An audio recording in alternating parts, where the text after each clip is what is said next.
అమ్మ అర్థమవుతుందా? మీరు కొంచెం దూరంగా కూర్చున్నారు, అయినా నాకు కనబడుతున్నారు, పర్వాలేదు. అమ్మ మీరు మనసు పెట్టి వినే ప్రయత్నం చేయండి. ఇప్పుడు మొదటి మాట, దేవుని భయం ఉంటే కనబడేటువంటి గుర్తులేంటి?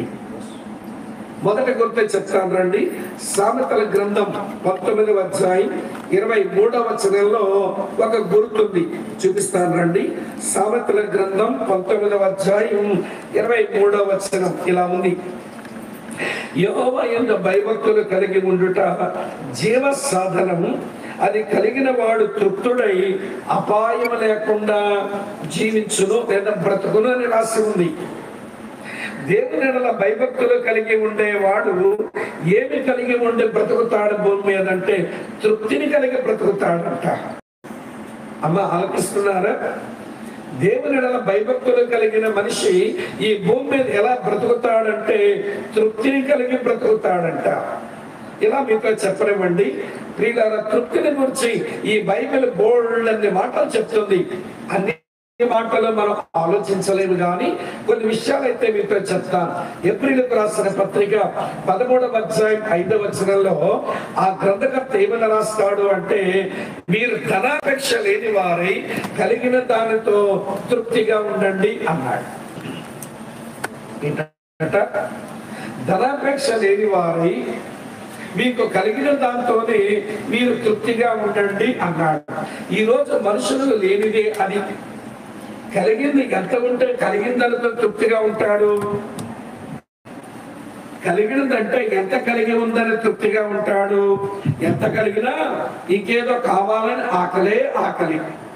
ఎంత గడించినా ఇంకేదో సంపాదించాలని ఆకలి. అలా వింటున్నారా? కానీ దేవుని భయం ఉన్నవాడట దేవుడు ఏమి కలిగించినాడో దానితోనే తృప్తిగా ఉండి ధనాపేక్ష లేకుండా బ్రతుకుతాడంట. మళ్ళీ బైబిల్ పరిచయం ఉన్న వాళ్ళకి ఈయనకే తెలుసు ఒక మంచి మాట, ఎందుకంటే మీకు నాకే మళ్ళీ ఎవరు అనుకోలేరు. తిమోతికి రాసిన మొదటి పత్రికలో 6వ అధ్యాయంలో ధనాపేక్షల గురించి 10వ వచనం ఎట్లుంది: ఎందుకనగా ధనాపేక్ష సమస్తమైన కీడులకు మూలము, కొందరు దానిని ఆశించి విశ్వాసము నుంచి తొలగిపోయి నానా బాధలతో తమ్ము తామే పొడుచుకున్నారు. ధనాపేక్ష సమస్తమైన కీడులకు మూలం, అది కలిగి ఉన్నవారు విశ్వాసము నుంచి తొలగిపోయారట, తమ్ము తామే పొడుచుకున్నారట. అమ్మా వింటున్నారా ఈ మాట? ఒకసారి ఇద్దరు స్నేహితులు ఒక అరణ్యం గుండా వెళ్తున్నారట. ఇది చందమామ కథ, వినండి. ఇద్దరు స్నేహితులు అడవిలోంచి వెళ్తున్నారట. వెళ్తుంటే అటువైపు నుంచి ఒక సాధు పరిగెత్తుకుంటూ వస్తున్నాడంట. సాధు అంటే అన్నీ వదులుకొని వైరాగ్యంతో బతుకుతున్న సాధు అన్నమాట. ఒక స్వామీజీ అంటే మళ్ళీ నేను అనుకునేరు, ఎవడ కాషాయ బట్టలు వేసుకుని ఇల్లు వాకిలు వదిలేసి భార్యా బిడ్డను వదిలేసి దేశాలు బట్టి తిరుగుతున్న స్వామీజీ సాధు. వాడు పరిగెత్తుకొని వస్తుంటే వీళ్ళిద్దరు అడిగారట, అయ్యా స్వామి గారు ఏమలా పరిగెడుతున్నారు, ఏమైంది, ఎందుకలా రొప్పుకుంటూ పరిగెడుతున్నారు అని అడిగితే అతను అన్నాడట, అమ్మో అక్కడ చంపేది ఉందండి అన్నట్ట. అనగానే ఏముందండి అక్కడ చంపేది అని అడిగారు వీళ్ళిద్దరు. అంటే స్వామీజీ అన్నాడట, డబ్బుందండి అన్నాడట. ఒరే డబ్బుంటే చంపేదంటాడు ఇంట్రా, అందుకే ఈడు బైరాగయ్యాడు, అందుకే మన సంసారులం అయ్యాం, ఈడు సాధు మన సంసారులం, డబ్బును చూసి చంపేదంటాడేంటి వీడు అనుకుని ఆ స్వామీజీని వదిలేశారట సాధుని. వీళ్ళ ఆ తుప్పల్లోకి వెళ్ళేసరికి నిజంగానే డబ్బుంది. వింటున్నారా లేదా? వెంటనే వీళ్ళ దగ్గర ఉన్న గుడ్డ తీసి మొత్తానికి డబ్బంతా కూడా గుడ్డలో వేసి చక్కగా మూట కట్టారట. మూట కట్టాక అనుకున్నారట, మన పగలగాని మూట పట్టుకొని వెళ్ళిపోతే ఎవరికైనా దొరికిపోతే ఈ డబ్బంతా ఎవరి చేతులనే పడుద్ది, చీకట పడ్డ ఎవరికి ఎక్కడే ఉందాం.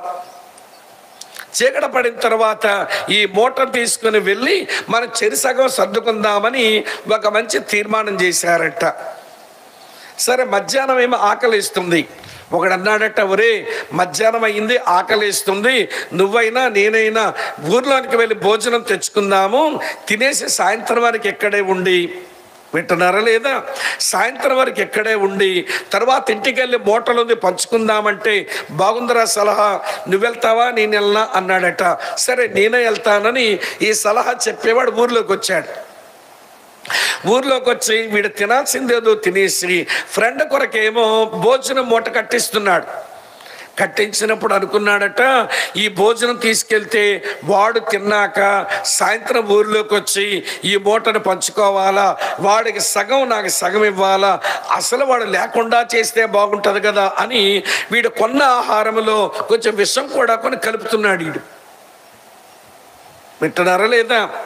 అడుగులో ఉండిపోయినోడు వాడు ఆహారం పట్టుకొస్తే మరి తినేశాక ఇందులో సగం వాడికిచ్చి నేను సగమే తీసుకోవాలా, మొత్తం అంతా మనదిగా చేసుకుంటే పోలే అని చెప్పి వీడి దగ్గర ఉన్న కత్తిని ఈడేమో సానబెడుతున్నాడు, నూరుతున్నాడు కత్తి.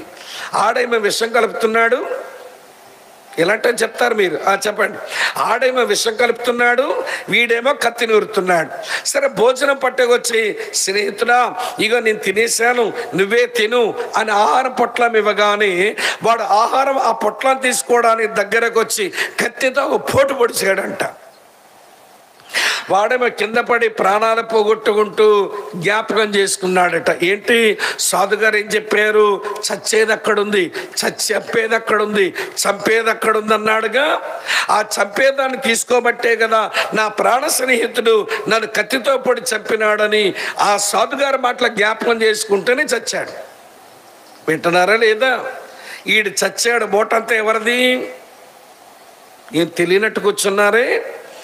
మూటంతా నాదే అనుకునే ఆహారం పొట్లా విప్పి ఒక్కొక్క ముద్ద కలుపుకొని తింటుంటే కళ్ళు బయర్లు కమ్ముతున్నాయి, నోట్లోంచేమో చొంగలు వస్తున్నాయి. వీడికి అర్థమైందన్నమాట, నా ఫ్రెండ్ భోజనం తెస్తూనే ఇందులో విషం కలిపి తెచ్చాడు, ఇప్పుడు నేను కూడా చచ్చిపోబోతున్నానని. వీడు కూడా చావబోతా. సాధుగాడు ఏమన్నాడు? స్వామీజీ గారు ఏం చెప్పారు? చంపేది అక్కడుంది అన్నాడే. అతను చెప్పిన మాట కూడా విని కూడా దాన్ని పోగేసుకొని ఆడు చచ్చాడు, నేను చస్తున్నానని మూటకు అవతల కూడా పడ్డాడు, మూటకి అవతల కూడా పడ్డాడు. పంచుకుంటారా? ఇప్పుడు ధనాపేక్ష సమస్తమైన కీడులకు మూలం. అది ఆశించి కొంతమంది విశ్వాసము నుంచి తొలగిపోయి తమ్ము తామే పొడుచుకొని చచ్చారంట. నేను క్రైస్తవ్యంలో కూడా ఒక 4-5 సంవత్సరాల కిందట క్రైస్తవులకు ఒక మాయిదార్ రోగం వచ్చింది. ఆ రోగం పేరేంటో తెలుసా? హిమ్. విన్నారా మీరు? హిమ్ అని హెవెన్లీ ఇంటర్నేషనల్ మినిస్ట్రీస్ అని ఒక పెద్ద ఆయన్ని పెట్టి నెల్లూరు జిల్లాలో లేండి, దాని వెనక నేపథ్యం చెన్నైలో ఉందిలేండి.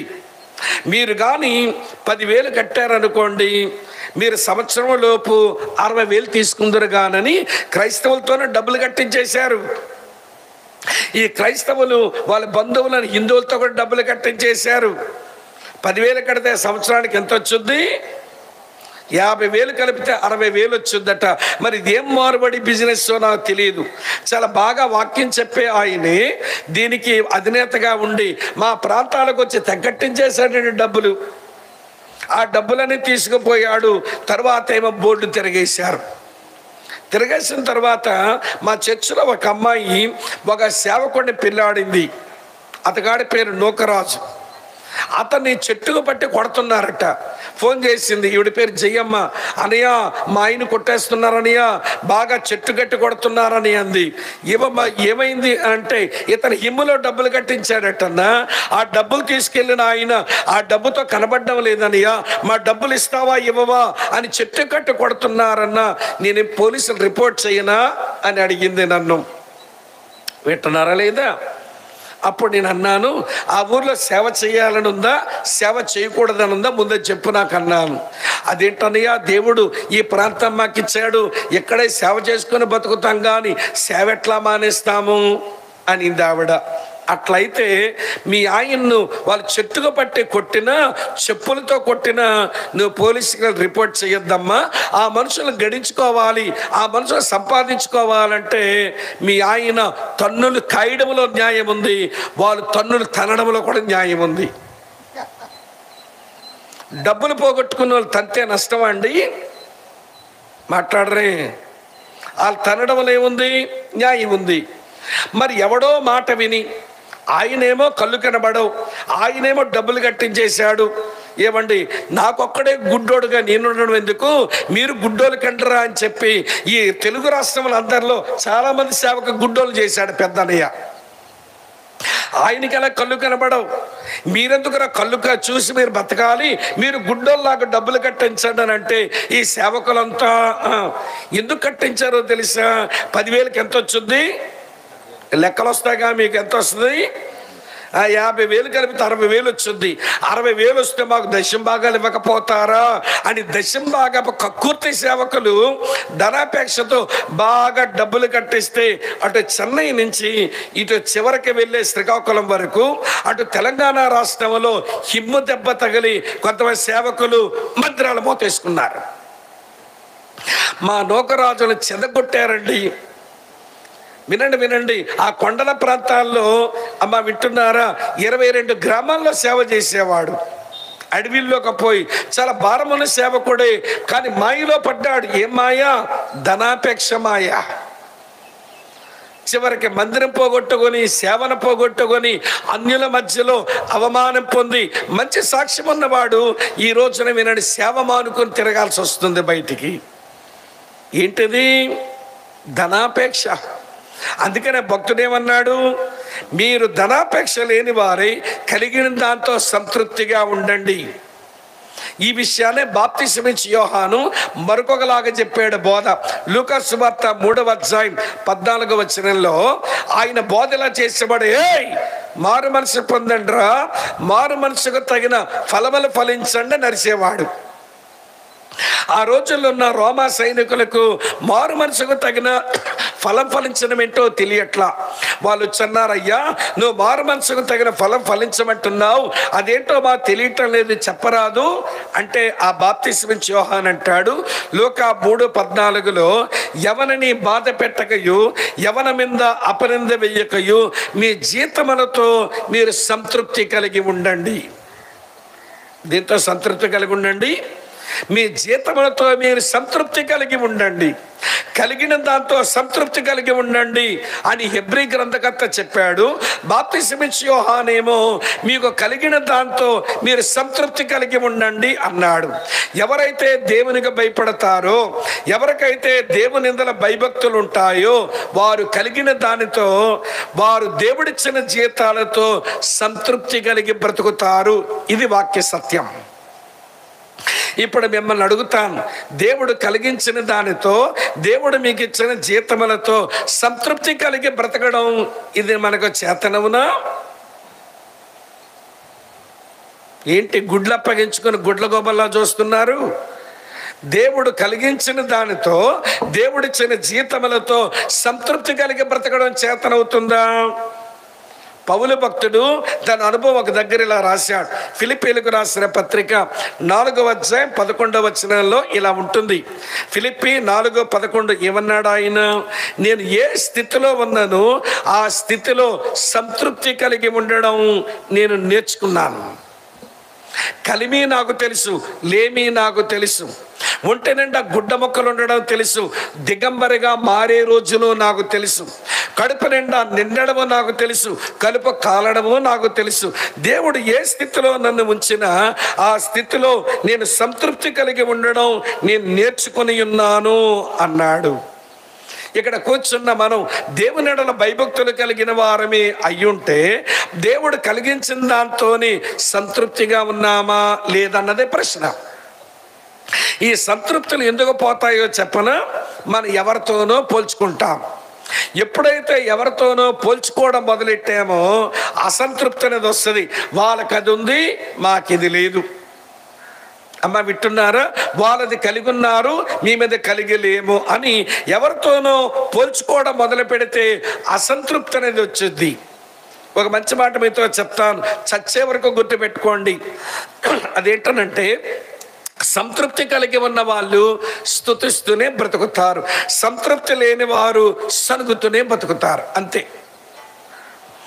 సంతృప్తి కలిగిన వారు స్తుతిస్తూనే బ్రతుకుతారు దేవుణ్ణి, సంతృప్తి లేని వారు సనుగుతూనే బ్రతుకుతుంటారు ఈ లోకంలో. ఇది మీకు కొంచెం అర్థమయ్యేలా చెప్తా. పొరిగింటి సుబ్బమ్మ గారు ఏదో కూరేసి ఇచ్చింది ఈ అమ్మగారికి. ఈవిడ గారు తినేయచ్చుగా, నేను తింటే బాగుంటుందిలే, పిరిమిటికి పెడితే సంతోషపడతాడని ఈయన గారు ఎక్కడికో వెళ్ళి రాగానే ఆ భర్తగా కూరేసి పెట్టింది. ఇతగాడు ఆ కూర తింటా తింటా 6 ముద్దలు లోపలికి ఎక్కువ ఎగరేశాడు. కొంచెం కూర రుచిగా ఉందేమో 6 ముద్దలు లోపలికి ఎగరేసి బ్రేవ్ అని పట్టబాంకుని, ఏంటి కూర మన ఇంటిలో వండినట్టు లేదే అన్నాడు. తెలిసిపోతాయిగా రుచులు. అవునండి, నేను వండలేదండి, ఎదురంటే సుబ్బమ్మ గారు వండి పెడితే మీరు సంతోషపడతారని మీ కొరకు ఉంచాను అంది. ఇప్పుడు అంటాడు ఇతగాడు, అబ్బా సుబ్బమ్మ గారు ఎంత బాగుండారో, నీ ముఖానికి ఎప్పుడైనా ఇలా వండడం వచ్చా అంటే వాడు భార్య వంటకం మీద ఏమొచ్చింది? అసంతృప్తి వచ్చింది. ఇప్పుడు ఏం మొదలు పెట్టాడు? సనుగుడు మొదలు పెట్టాడు. నా తెలియక అడుగుతానండి, ఇతగాడు ఈ పెళ్ళైన రోజు నుంచి ఏ సుబ్బమ్మ వచ్చి వండి పెడుతుంటే బాగా తిని దెమ్మకొక్కలా పలిశాడు దెమ్మకొక్కోడు. రోజు సుబ్బమ్మ ఏమైనా వచ్చి వండుతుందా? నీ భార్య కదా వండి పెడుతుంది. పొరిగింటి పుల్లకూర ఒక పూటకే రుచిగా ఉంటుంది, రెండో పూటగా బాగుండదు. కానీ ఇతగాడు పొరిగింట సుబ్బమ్మ గారి కూరను తిని, అబ్బా సుబ్బమ్మ ఎంత బాగుండిందో, నీ ముఖానికి ఎప్పుడైనా వండడం వచ్చా అని సనుగులు మొదలు పెట్టాడు. ఇది మగాళ్ళ సనుగులు. మీకుండవా సనుగులు? మీ సంగతి కూడా చెప్తాను వినండి. ఏమండి చూసారా, ఎదురింటి సుబ్బారావు గారు అడగ్గానే కంచిపట్టు చీర తెచ్చాడు, అడగ్గానే మెడలో కాసుల పేరు వేశాడు, అడగ్గానే గోడ కంటుకునే పెద్ద టీవీ కొన్నాడు. మీరు ఉన్నారు ఎందుకు? ఆ డొక్కు నాకు ఇచ్చారు, తెలుపు నలిపింది, ఏ రంగు కనబడదు అని వంటగదిలోకి వెళ్ళి నేరపై చేసుకున్నాను ఇండి, నేరపై కట్టుకున్నాను ఇండి, నేరపై పెళ్ళాడని ఇండి అని ఎత్తుకొట్టుకుంటున్నావు. అంటే ఇండైరెక్ట్గా ఏమంటున్నావు? మా ఆయన కంటే సుబ్బారావు నా భర్త అయితే ఎంత బాగున్నో అని కోరుకోవడమే కదా మొదలష్టపదానా? సిగ్గు లేదు. దేవుడు నీకు ఇచ్చిన భర్తకు బదులుగా వేరొక పురుషుడు బాగున్నాడని ఆడితో నీ భర్తను పోల్చేవనంటే నీ బుద్ధి సిగ్గుమాలిన బుద్ధి అన్నమాట. ఏమనుకోకండి, తప్పదు మరి. మోటుగా మాట్లాడకపోతే విషయం బుర్రకెక్కదని కొంచెం మోటుగా చెప్తున్నా. దేవుడిచ్చిన ఈ భర్తే ఏమి తెచ్చి పెడతాడో అంతే చాలు. ఎవరితోనే నేనెందుకు పోల్చుకోవడం అనే మనస్తత్వం ఉండాలిగా నీకు. ఆయనైతే ఎంత మంచోడో, ఇంతగాడే చెడ్డోడైపోయాడు. ఆవిడైతే ఎంత మంచిదో, బాగా వండింది, ఈ భార్య వండలేకపోతుందట. ఇదంతా ఏమిటంటే అసంతృప్తి జీవితాలండి. దేవునికి భయపడేవాడు సంతృప్తితోనే బతుకుతాడు, దేవునికి భయపడని వారు అసంతృప్తితోనే బ్రతుకుతారు. ఎవరితోనో పోల్చుకుంటారు, వాళ్ళకి అది ఉంది వీళ్ళకి ఇది లేదనుకుంటారు. ఇంకొంచెం వివరించిన వినండి. సంతృప్తి లేని వారి గురించి మా ప్రాంతాల్లో సామెత ఉంటుంది. ఎవరైనా తృప్తి లేకుండా బ్రతుకుతున్నారనుకోండి, వాళ్ళు ఏమంటారంటే వీళ్ళు కడుపు నిండింది కానీ కళ్ళు నిండలేదంటాం మేము. ఏమి నిండింది చెప్పరేమమ్మా? కడుపు నిండింది కానీ ఏమి నిండలేదు? కళ్ళు నిండలేదు. ఇదేంటండి సామెత అని అంటారా? చెప్తాను వినండి. మన ఇంట్లో ఉన్న కుక్క పిల్లకు కడుపు నిండా భోజనం పెట్టాం, దాన్ని మాంసం పెట్టాం, బిస్కెట్ పెట్టాం, పాలు పెట్టాం, కడుపు నిండా పెట్టాం కదా. ఇది ఎవరింటికి వెళ్ళి వారి గిన్నెల్లో మూతి పెట్టదని దాన్ని బెల్ట్ ఇప్పాం. ఇప్పుడు మన కుక్క పిల్ల పొరిగే ఇంటి దగ్గరకు వెళ్ళి వారి గిన్నెలో మూతి పెట్టకుండా ఉంటుందా? వాళ్ళ గిన్నెలో మూతి పెట్టుద్ది. వాళ్ళు ఊరుకుంటారా? లాగి పెట్టి కొట్టారు, బయట కుయ్యో మర్రో అంటూ అరుస్తా మళ్ళీ మన ఇంటికి వస్తుందని మీరు అనుకుంటున్నారా? రాదిది. మళ్ళీ వాళ్ళు కొంచెం కళ్ళు చేరవేయగానే మళ్ళీ తిన్నగా అదే ఇంట్లోనికి వెళ్ళి మళ్ళీ వాళ్ళ గిన్నెలో మూతి పెట్టి తినాలనుకుంటుంది. ఎందుకంటే సిగ్గులేని కుక్క. మా వైపు మరో సామెత ఉంటుందిలేండి, సిగ్గులేని కుక్క జిబ్బితో కొడితే ఇల్లా కథలకెళ్ళి ఇప్పు చూసుకుందట. జిబ్బి అంటే అన్నవార్చుకునేది, వెదురు కర్రలతో చేసేది. ఆ కుక్కన జిబ్బితో కొట్టిందట ఎవరో అమ్మ. బయటకు వెళ్ళి ఇట్లట్లా ఊపి ఆ దెబ్బ చూసుకొని మళ్ళీ అక్కడికే పోయిందంట. ఇది సిగ్గులేని కుక్క. దెబ్బ తిన్నా దీనికి బుద్ధి రాదు. వింటున్నారా లేదా మీరు? ఇప్పుడు చెప్పండి, ఆ కుక్క కడుపు నిండా పెట్టలేదా? దీని కడుపు నిండలేదా? నిండి. మరి ఏమి నిండలేదు? కళ్ళు నిండలా. దీని కడుపు నిండింది కానీ కళ్ళు నిండలా. ఇంకా మీకు అర్థం అవ్వలేదా? చెప్తాను వినండి. మీ భర్తలు మీకు 1000 రూపాయలు, 800 రూపాయలు, 1500 రూపాయలు చీరలు కొని పెట్టారు. అన్నీ బీరువాలో పెట్టుకున్నావు, ఉన్నాయి నీకు.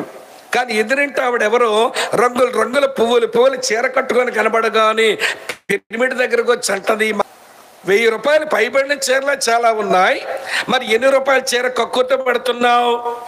180 రూపాయల చీర కక్కుర్త పడుతున్నావు అంటే నీ కడుపు నిండింది కానీ ఏమి నిండలేదు.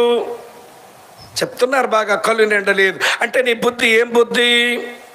మీరు చెప్పుకోండి. అసంతృప్తితో కుక్క బుద్ధి బతుకుతారు కొంతమంది.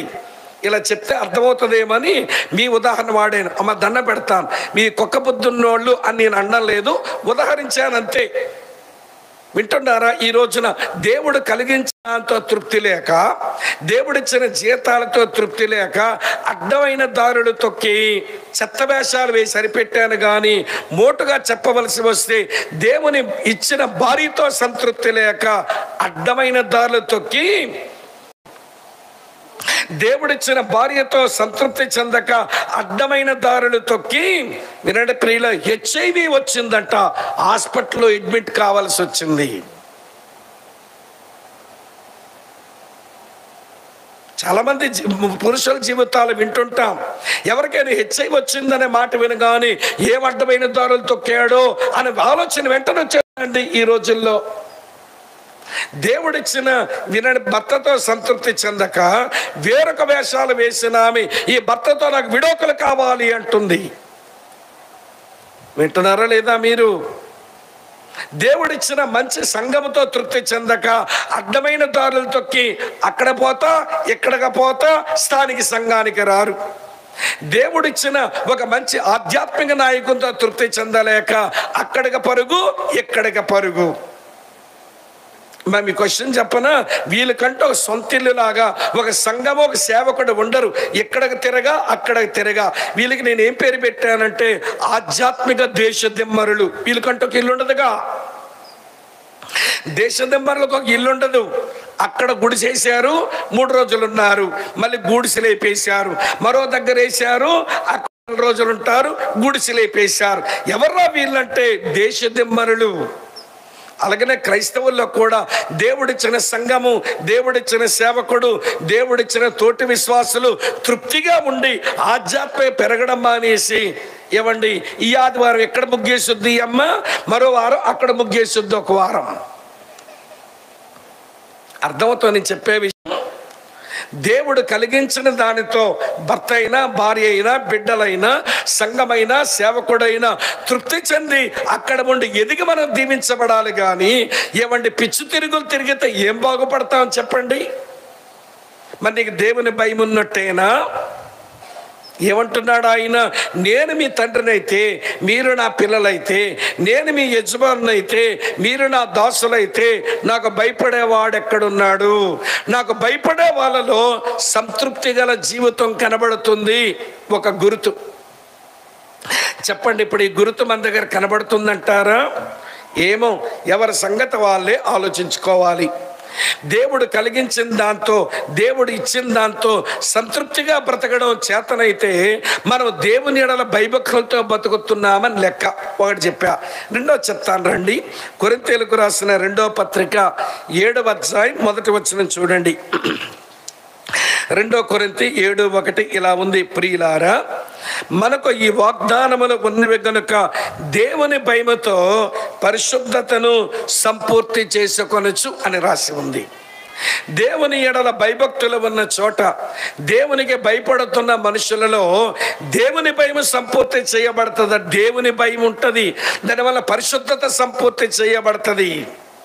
దేవుని భయమున్న చోట సంగమా కుటుంబమా, దేవుని భయమున్న వ్యక్తి యవనస్తుల పెద్దోళ్ళ వారిలో పరిశుద్ధత సంపూర్తి చేయబడుతుందట. ఇది మీకు అర్థమయ్యేలా చెప్తాను వినండి.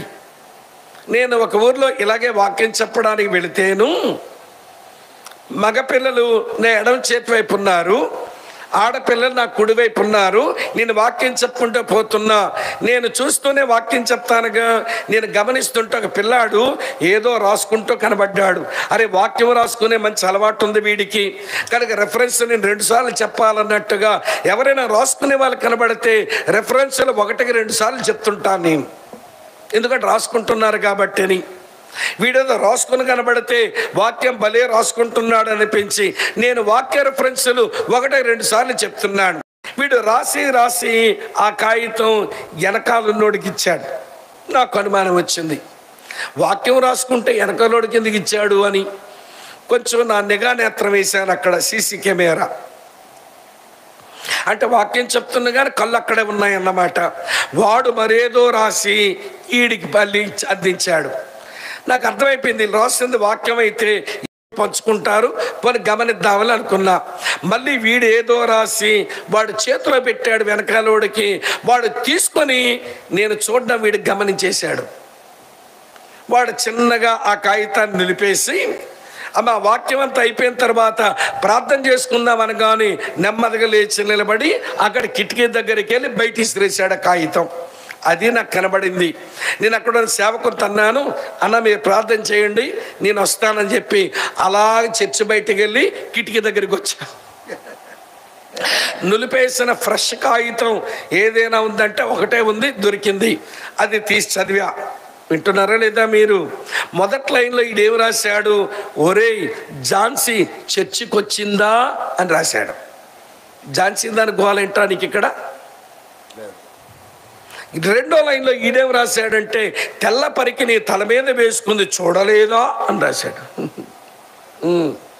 ఈడు మూడో లైన్లో ఏం రాశాడంటే మన ఊర్లోకి వచ్చిన ఒరియా వాళ్ళ ఇంట్లో ఉన్న 3 ఇంట్లో తెల్లది నాదే నల్లవి 2 నీవే అని రాశాడు. ఈడికి రిప్లై పెట్టలేదు, చూసేసానుగా. సరే అది పట్టుకొని పాస్టర్ గారితో చెప్పాను, అన్న వాళ్ళిద్దరిని ఉండమనండి కొంచెం మాట్లాడతానన్నాను. ఆ సేవకుడు వాళ్ళిద్దరిని ముంచాడు. నేను బాబు నిలబడండి, ఏంట్రా మీరు రాసుకుంటున్నారన్నాను. ఏమి లేదన్నయ్యా అంటున్నా వీళ్ళు. మొదటోడు భలే దబాయిస్తున్నాడు నన్నే, రెండోవాడు కొంచెం తడపడాయిస్తున్నాడు.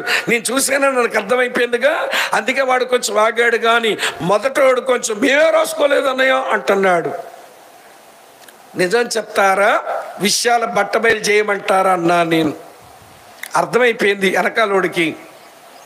అన్న ఇటు రాసిందని రిప్లైలు పెట్టానన్నా అన్నాడు. వాడు రాసిన దానికి ఏం పెట్టాడంట, రిప్లైలు పెట్టాడంట. చెప్పరా ఇప్పుడనంటే తలదించేశారు. అడిగాను ఎవరా ఝాన్సీ అన్నాను. వింటున్నారా, ఆ ఊరి కొత్తగా ఉద్యోగానికి వచ్చారు. ఆయన ఆర్ఐగా పనిచేస్తున్న రెవెన్యూ ఇన్స్పెక్టర్. వాళ్ళ కూతురుందట, బాగా చదువుద్ది, అందమైన పిల్ల. ఈడేమో వచ్చేసి రాంబోతుకోడి, చదువు లేదు పాడు లేదు వీడికి. వీడు రాశాడు ఝాన్సీ చర్చికి వచ్చిందా, దాని గోలెందుకురా నీకు. ఇప్పుడు కొత్తగా ఊరికి వచ్చారు ఆర్ఐగా పనిచేయడానికి. వాళ్ళ పాప చర్చకు వస్తుంది. ఇప్పుడు వాళ్ళ పాప మీద కుర్రోళ్ళు ఇలా రాసుకుంటున్నారని తెలిస్తే ఏమండి చెప్పండి, వాళ్ళ పిల్లని పంపిస్తాడా మందిరానికి? ఆ కుటుంబం చర్చకు వచ్చుద్దా? తర్వాత మొదటిది నాకు అర్థమైపోయింది. రెండవది ఎవర్రా ఒరియా వాళ్ళు, ఇంట్లో ఉన్న 3 ఏంటి, తెల్లది నీదేంటి, నల్లవి 2 ఆడివేంటి అన్నా నేను. విషయం ఏంటంటే ఒరియా వాళ్ళు ఎవరు వచ్చారు ఉద్యోగానికి ఆ ఊరికి, వాళ్ళకి 3 ఆడపిల్లలు ఉన్నారట. ఒక పిల్ల తెల్లగుంటుందట, తెల్ల పిల్లని ఈడు చేసుకుంటాడట. ఈ 2 నల్ల పిల్లల్ని ఎవడు ఆడి తీసుకోమంటున్నాడు. తెల్ల పిల్ల నాదే, నల్ల పిల్లలిద్దరు నీవే. 10 పిల్లల పంచుకోవడానికి పనికి మాలినోడా. ఎక్కడికి వచ్చున్నావు? దేవుని మందిరంలో. ఏం వింటున్నావు? దేవుని వాక్యం. ఏం చేస్తున్నావు? వ్యభిచారపు ఆలోచనలు చేస్తున్నావు. వీళ్ళకి దేవుని భయం ఉందంటారా చెప్పండి? దేవుని భయం ఉన్న చోట పరిశుద్ధత సంపూర్తి అవుతుంది. ఈ రోజున సంఘాలలో మనుషులకు దేవుని భయం లేక, ఈరోజు కుటుంబాలలో దేవుని భయం లేక, ఈ రోజున వ్యక్తులకు దేవుని భయం లేక అపరిశుద్ధత ఎవడు కొట్టొచ్చినట్టు కనబడుతుంది సమాజంలో. ఆ ఇంట్లో వాళ్ళకి దేవుని భయం లేదు, ఆ సంఘంలో ఉన్న వాళ్ళకి దేవుని భయం లేదు, ఈ వ్యక్తులకి దేవుని భయం లేదు. ఇక అపరిశుద్ధత రాక పరిశుద్ధత ఏముంటుందండి అక్కడ? అమ్మ ఆలకిస్తున్నారు.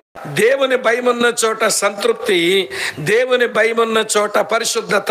దీంతో కొలుచుకోవచ్చు మనం. దేవుని భయం ఉన్న మనుషులమా లేక దేవుని భయం లేక బతికించి బతుకుతున్న మనుషులమా తేల్చేసుకోవచ్చు మనం. ఇక్కడ అక్కడ తయారవుతున్న భోజనాలు తినక ముందే మన రంగు తేల్చుకుంటే మంచిది. 2 చెప్పాను, 3 చెప్తాను రండి. దేవుని ఎడల భయభక్తులు ఉంటే, దేవుని భయముతో బ్రతుకుతుంటే ఎట్లా ఉంటుందో చదువుతున్నాను చూడండి. యోబు గ్రంథం 1వ అధ్యాయం 8వ వచనం ఇలా ఉంది. యోబు గ్రంథం, అమ్మ వింటున్నారా లేదా? అర్థమవుతున్నాయా నా భాష? యోబు గ్రంథం 1వ అధ్యాయం 8వ వచనం చూడండి. ఏమి రాస్తుంది ఇక్కడ? చదువుతున్నాను ప్రియులారా, వినండి. అందుకు యెహోవా, నీవు నా సేవకుడైన యోబు సంగతి నువ్వు ఆలోచించావా? అతడు యథార్థవర్తనుడును న్యాయవంతుడనై దేవుని యందు భయభక్తులు కలిగి చెడుతనమును విసర్జించినవాడు. అమ్మ వింటున్నారా? దేవుని ఎడల భయభక్తులు కలిగి ఉన్నవారు చెడుతనాన్ని విసర్జిస్తారట. ఎక్కడుంటుంది చెడుతనం? ఊర్లో ఉంది మన ఇంట్లోకి వచ్చుద్దా? వీధిలో ఉంది మన ఇంట్లోకి వచ్చుద్దా? మనం ఎదురింటుంటో మన ఇంట్లోకి వచ్చుద్దా? అసలు చెడుతనం ఎక్కడుంటుందండి? యేసయ్య భూమి మీద ఉన్నప్పుడు చెప్పేశారు చెడుతనం ఎక్కడుంటుందో. చదువుతాను చూడండి. మార్కు సువార్త 7వ అధ్యాయంలో చెడుతనం ఎక్కడ ఉంటుంది, ఎలా వస్తుందో యేసు ప్రభువారే చెప్పారు ఈ మాటలు. మార్కు సువార్త 7వ అధ్యాయం చదువుతున్నాను చూడండి, 21వ వచనం నుంచి. మార్కు 7:21. లోపల నుండి అనగా మనుషుల హృదయములో నుండి దురాలోచనలు, 13 ఉంటాయి, లెక్క పెట్టుకోండి కావాలంటే. దురాలోచనలు, జారత్వములు, దొంగతనములు, నరహత్యలు, వ్యభిచారములు, లోభములు, చెడుతనములను, కృత్రిమమును, కామ వికారమును, మత్సరమును, దేవదూషణ, అహంభావము, అవివేకము వచ్చును. ఈ చెడ్డవన్నీ లోపల నుండి బయలు వెళ్ళి మనుషుని అపవిత్రపరుచునని యేసయ్య చెప్పాను. ఎక్కడి నుంచి వస్తాయి ఈ చెడులన్నీ? మనుషుల హృదయంలోనే తయారవుతాయట. దేవుని ఎడల భయభక్తులు కలిగిన వారు తమ హృదయంలో తయారవుతున్న ఈ చెడును ఎప్పటికప్పుడే గమనించి వాళ్ళు ఎప్పటికప్పుడే విసర్జిస్తారట. మళ్ళీ చెప్పనా? హృదయంలో తయారవుతున్న ఈ చెడులు దేవుని ఎడల భయభక్తులు కలిగిన వారు గమనించి ఎప్పటికప్పుడే విసర్జించేస్తారట, ఉంచుకోరు. ఇది మేము బాగా అర్థమయ్యేలా చెప్తా, బాగా వినండి ప్రియులారా. రోజుకి ఎన్ని పూటలు తింటారు? ఈడేమంటే ఏమంటాడా? నీవి చెప్పడం పర్లేదు, నేను 3 పూటలు తింటానుగా, మీరు 3 పూటలు తింటారు. మనం తిన్న ఆహారం పొట్టలోనికి వెళ్ళగానే ఆ పొట్టలోనికి వెళ్ళిన ఆహారం అరిగిన తర్వాత మనం తినే ఆహార పదార్థాల్లో ఉన్న కార్బోహైడ్రేట్స్, అలాగనే విటమిన్స్, తర్వాత మినరల్స్, తర్వాత ప్రోటీన్స్, అంతే. ఈ 4 విడిపోతాయి. లోపల ఉన్న ఇంజిన్ బాగా బొద్ద చేసేసిన తర్వాత అందులో ఉన్నవన్నీ నీళ్లుగా చేసేసిన తర్వాత ఆ నీళ్ళగా మారినటువంటి నువ్వు తిన్న భోజనంలో కార్బోహైడ్రేట్స్ ఉన్నా, ప్రోటీన్ ఉన్నా, విటమిన్స్ ఉన్నా, మినరల్స్ ఉన్నా కరిగి నీళ్ళలాగా అయిపోయి అవి చిన్నగా నీళ్ళలో రక్తంలో కలుస్తాయి. ఆ కారణం చేత ఎక్కడికి వెళ్ళిపోవాలో అక్కడ వెళ్ళిపోతే మనం ఆరోగ్యంగా ఉంటాం. మరి నీళ్ళలాగా మారిపోయి అన్నీ ఎక్కడికి పోవాల్సినవి అక్కడ పోయిన తర్వాత ఇక లోపల మిగిలిందే ముద్ద ఏంటి? నీ పేడ. ఏం చేయాలి ఇప్పుడు? దాన్ని పనికొచ్చిన కార్బోహైడ్రేట్స్, పనికొచ్చిన విటమిన్లు, పనికొచ్చినటువంటి ప్రోటీన్లు, పనికొచ్చినటువంటి మినరల్స్ అన్నీ మన రక్తంలో కలిసిపోయాయి. మనకు ఆరోగ్యం ఇవ్వడానికి మిగిలిపోయిందే ముద్ద పొట్టలో. ఏం చేయాలి? దాన్ని ఎప్పటికప్పుడు చెడుది విసర్జించాలి. మంచివి రక్తంలోకి పోయినాయి, మంచివి మన గుండె వరకు పోయినాయి, మంచివి మనకి కాలేయం వరకు పోయినాయి, మంచివి మన యొక్క కిడ్నీల వరకు పోయినాయి. కానీ చెడుండిపోయిందే లోపల, ఎప్పటికప్పుడే దాన్ని విసర్జించాలి. ఉంచుకుంటే ప్రమాదం. అలాగే హృదయంలో తయారయ్యే చెడులు ఎప్పటికప్పుడే విసర్జించాలి, ఉంచుకుంటే ప్రమాదం. ఇలా చెప్తాను వినండి.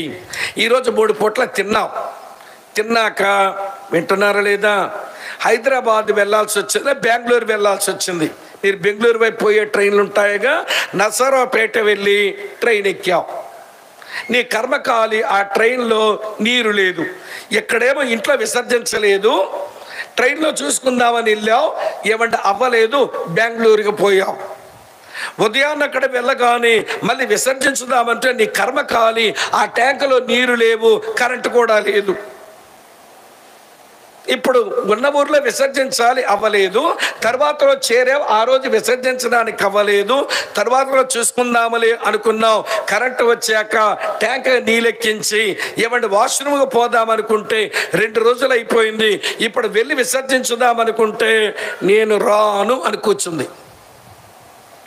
ఎందుకో తెలుసు చెప్పని, ఈరోజు ఖాళీగా కూర్చున్నావా, ట్రైన్లో దొరికిన సమోసా తింటివి, ఏమంటే ట్రైన్లో దొరికిన ఏమండి ఎగ్ పలావ్ తింటివి, మళ్ళీ ఉదయాన్నేమో మళ్ళీ 6 ఇడ్లీలు మేస్తివి, ఏమండి ఆ రోజు తిన్నది ముందు రోజు ఊర్లో తిన్నది మొత్తం అంతా తయారైన చెడు ఉందే, ఇప్పుడు విసర్జించుదామనుకుంటే నేను బయటికి రానని కూర్చుంది.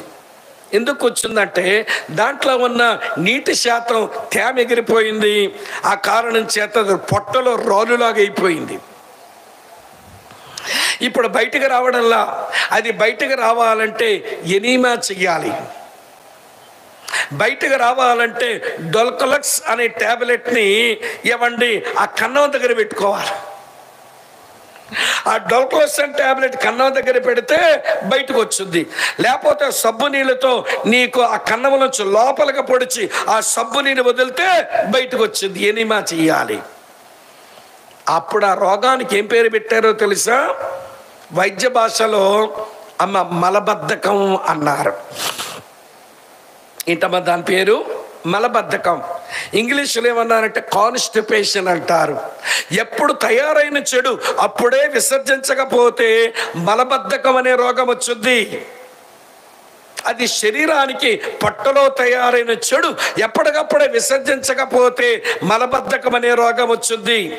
ఈ రోజున దేవుని పిల్లలు మన హృదయంలో తయారైన చెడు, ఎప్పుడు తయారవుతున్న చెడు అప్పుడే బయటికి వదలకపోతే నీకు ఆధ్యాత్మిక మలబద్ధకం అనే రోగం వచ్చింది. దేవుని భయం ఉన్నవారు ఎప్పుడు తయారవుతున్న చెడు అప్పుడే విసర్జిస్తుంటారు. దేవునికి భయపడని వారు ఈ చెడులన్నీ లోపల పెట్టుకుని ఉంచుకుంటారు. వీళ్ళకి ఆత్మ సంబంధమైన మలబద్ధకం అనే రోగముతో మిగిలిపోతారు. ఈరోజు క్రైస్తవులకు జబ్బేంటనంటే ఆధ్యాత్మిక మలబద్ధకం.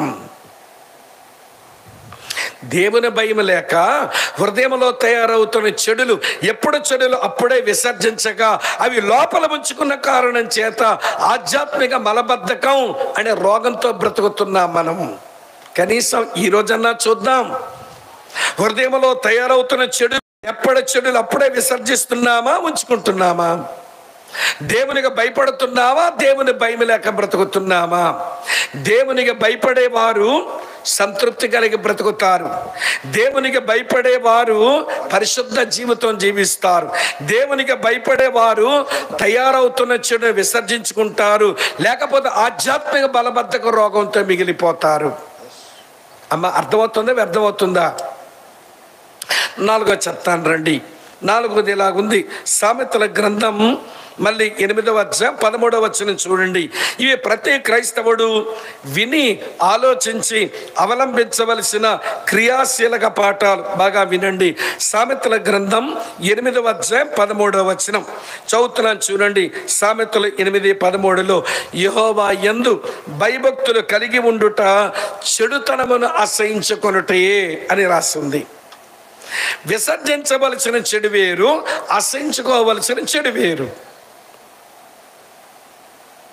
యోబేమో యెహోవా యందు భయభక్తులు కలిగి లోపలను చెడు విసర్జిస్తున్నాడట. సొలొమోను చెప్తున్నాడు యెహోవా యందు భయభక్తులు కలిగి బయట ఉన్న చెడును ఎవడు అసహించుకోమంటున్నాడు. అమ్మ వింటున్నారు? ఇది కూడా అర్థమయ్యేలా చెప్తాను. మోడీ లాంటి వాళ్ళు 10 మోడీలు వచ్చినా ఈ దేశానికి స్వచ్ఛ భారత్ స్వచ్ఛ భారత్ స్వచ్ఛ భారత్ అని ఎంత అరిసినా మన పల్లెటి గ్రామాలకు వెళ్ళి చూస్తే ఊరి ఎంట్రన్స్లో హాయ్ రండి అని పలకరిస్తాయి కొన్ని. ఊరు పొలిమేరలోకి వెళ్ళగానే బాయ్ వెళ్ళి రండి అని వేడుకోలు పలుకుతాయి కొన్ని. ఏంటో చెప్పనా, కొన్ని పచ్చిగా ఉంటాయి, కొన్ని ఎండిపోయి ఉంటాయి. కొన్ని పచ్చిగా ఉంటాయి, కొన్ని ఎండిపోయి ఉంటాయి. ఏంటది? బయటపడిన మానవ పేడలు. అర్థమైందా మీకు? లోపలున్న చెడు విసర్జించు, బయట ఉన్న చెడు అసహించుకో. ఎవరో వదిలేసిన మానవ పేడలు కనబడుతున్నాయి ఊరి పొలిమేరల్లో, అక్కడికి వెళ్ళి అబ్బా ఎంత మంచి వాతావరణమో అనుకుని కూర్చుంటారు, కుర్చీ వేసుకుని. అక్కడ రుమాలేమో ముక్కు మీద పడుద్ది, నోట్లో అంటావు, గబగబా నడిచిపోతావు.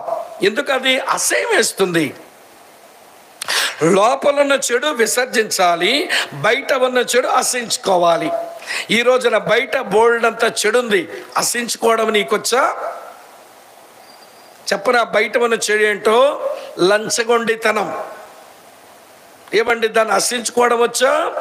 అసహించుకోవడం రాదు. కానీ ముందు మన పనులు అవ్వడానికి బాబు ఫార్మాలిటీస్ ఏమైనా ఉంటే మేము ఇచ్చేస్తాం, కొంచెం మా పని చేసేయండి అంటాం. కానీ లంచగొండితనం అది నేరం, దేవుని వాక్యానుసారం అది చెడ్డది, మేము లంచం ఇవ్వం అని మనం కూర్చోం. అడిగేవాడు వాడు అనుమానించడు, ఇచ్చే మనం కూడా ఒక్క నిమిషం ఆగకుండా లంచాలు ఇచ్చి పని చేసుకుంటాం. అందుకే ఈ దేశంలో పైనున్న మంత్రుల దగ్గర నుంచి కింద ఉన్న బిల్ల బంట్రోత వరకు ప్రతి వాడు లంచగొండలే ఈ దేశంలో. అంతెందుకండి, మా పేషెంట్ ఉన్నారండి ఒకసారి చూసి వస్తామనంటే హాస్పిటల్ గేటు దగ్గర హోమ్ గార్డ్ 10 రూపాయలు ఇస్తే వదులుతాడు మనల్ని. వింటున్నారా? సర్టిఫికేట్ మనం చేయించుకొని అక్కడ బంట్రోతో సీల్ వేయించుకోవాలంటే మళ్ళీ లంచం ఇవ్వకపోతే పని అవ్వదు. అమ్మా వింటున్నారా లేదా ఈ మాట? అసహించుకోవలసిన లంచగొండితనాన్ని నెత్తిని పెట్టుకొని ఊరేగుతుంది ఈ దేశం. ఈ దేశానికి దేవుని భయం ఉందంటారా? సరే వదిలేసేయండి. దేవుని వాక్యం మీద దేవుని పిల్లలమైన మనం లంచగొండితనానికి ఆజ్యం పోస్తున్నామే.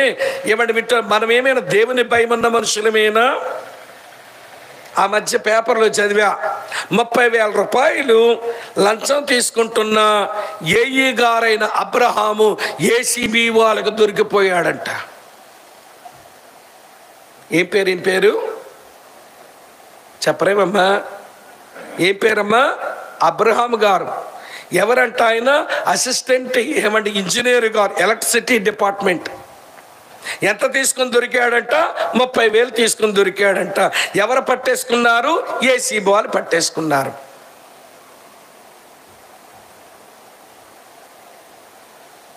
అరే, అసహించుకోవలసిన దేవుని బిడ్డవి బాబు, నేను లంచాలు తీసుకునే పని చేయను, ఏమండి నేను తీసుకోను, మీరు తీసుకోపోండి అని చెప్పడం రావలసిన మనుషుడు అతనే లంచం తీసుకుంటే ఇక ఏముంటుందండి క్రైస్తవ సాక్ష్యం?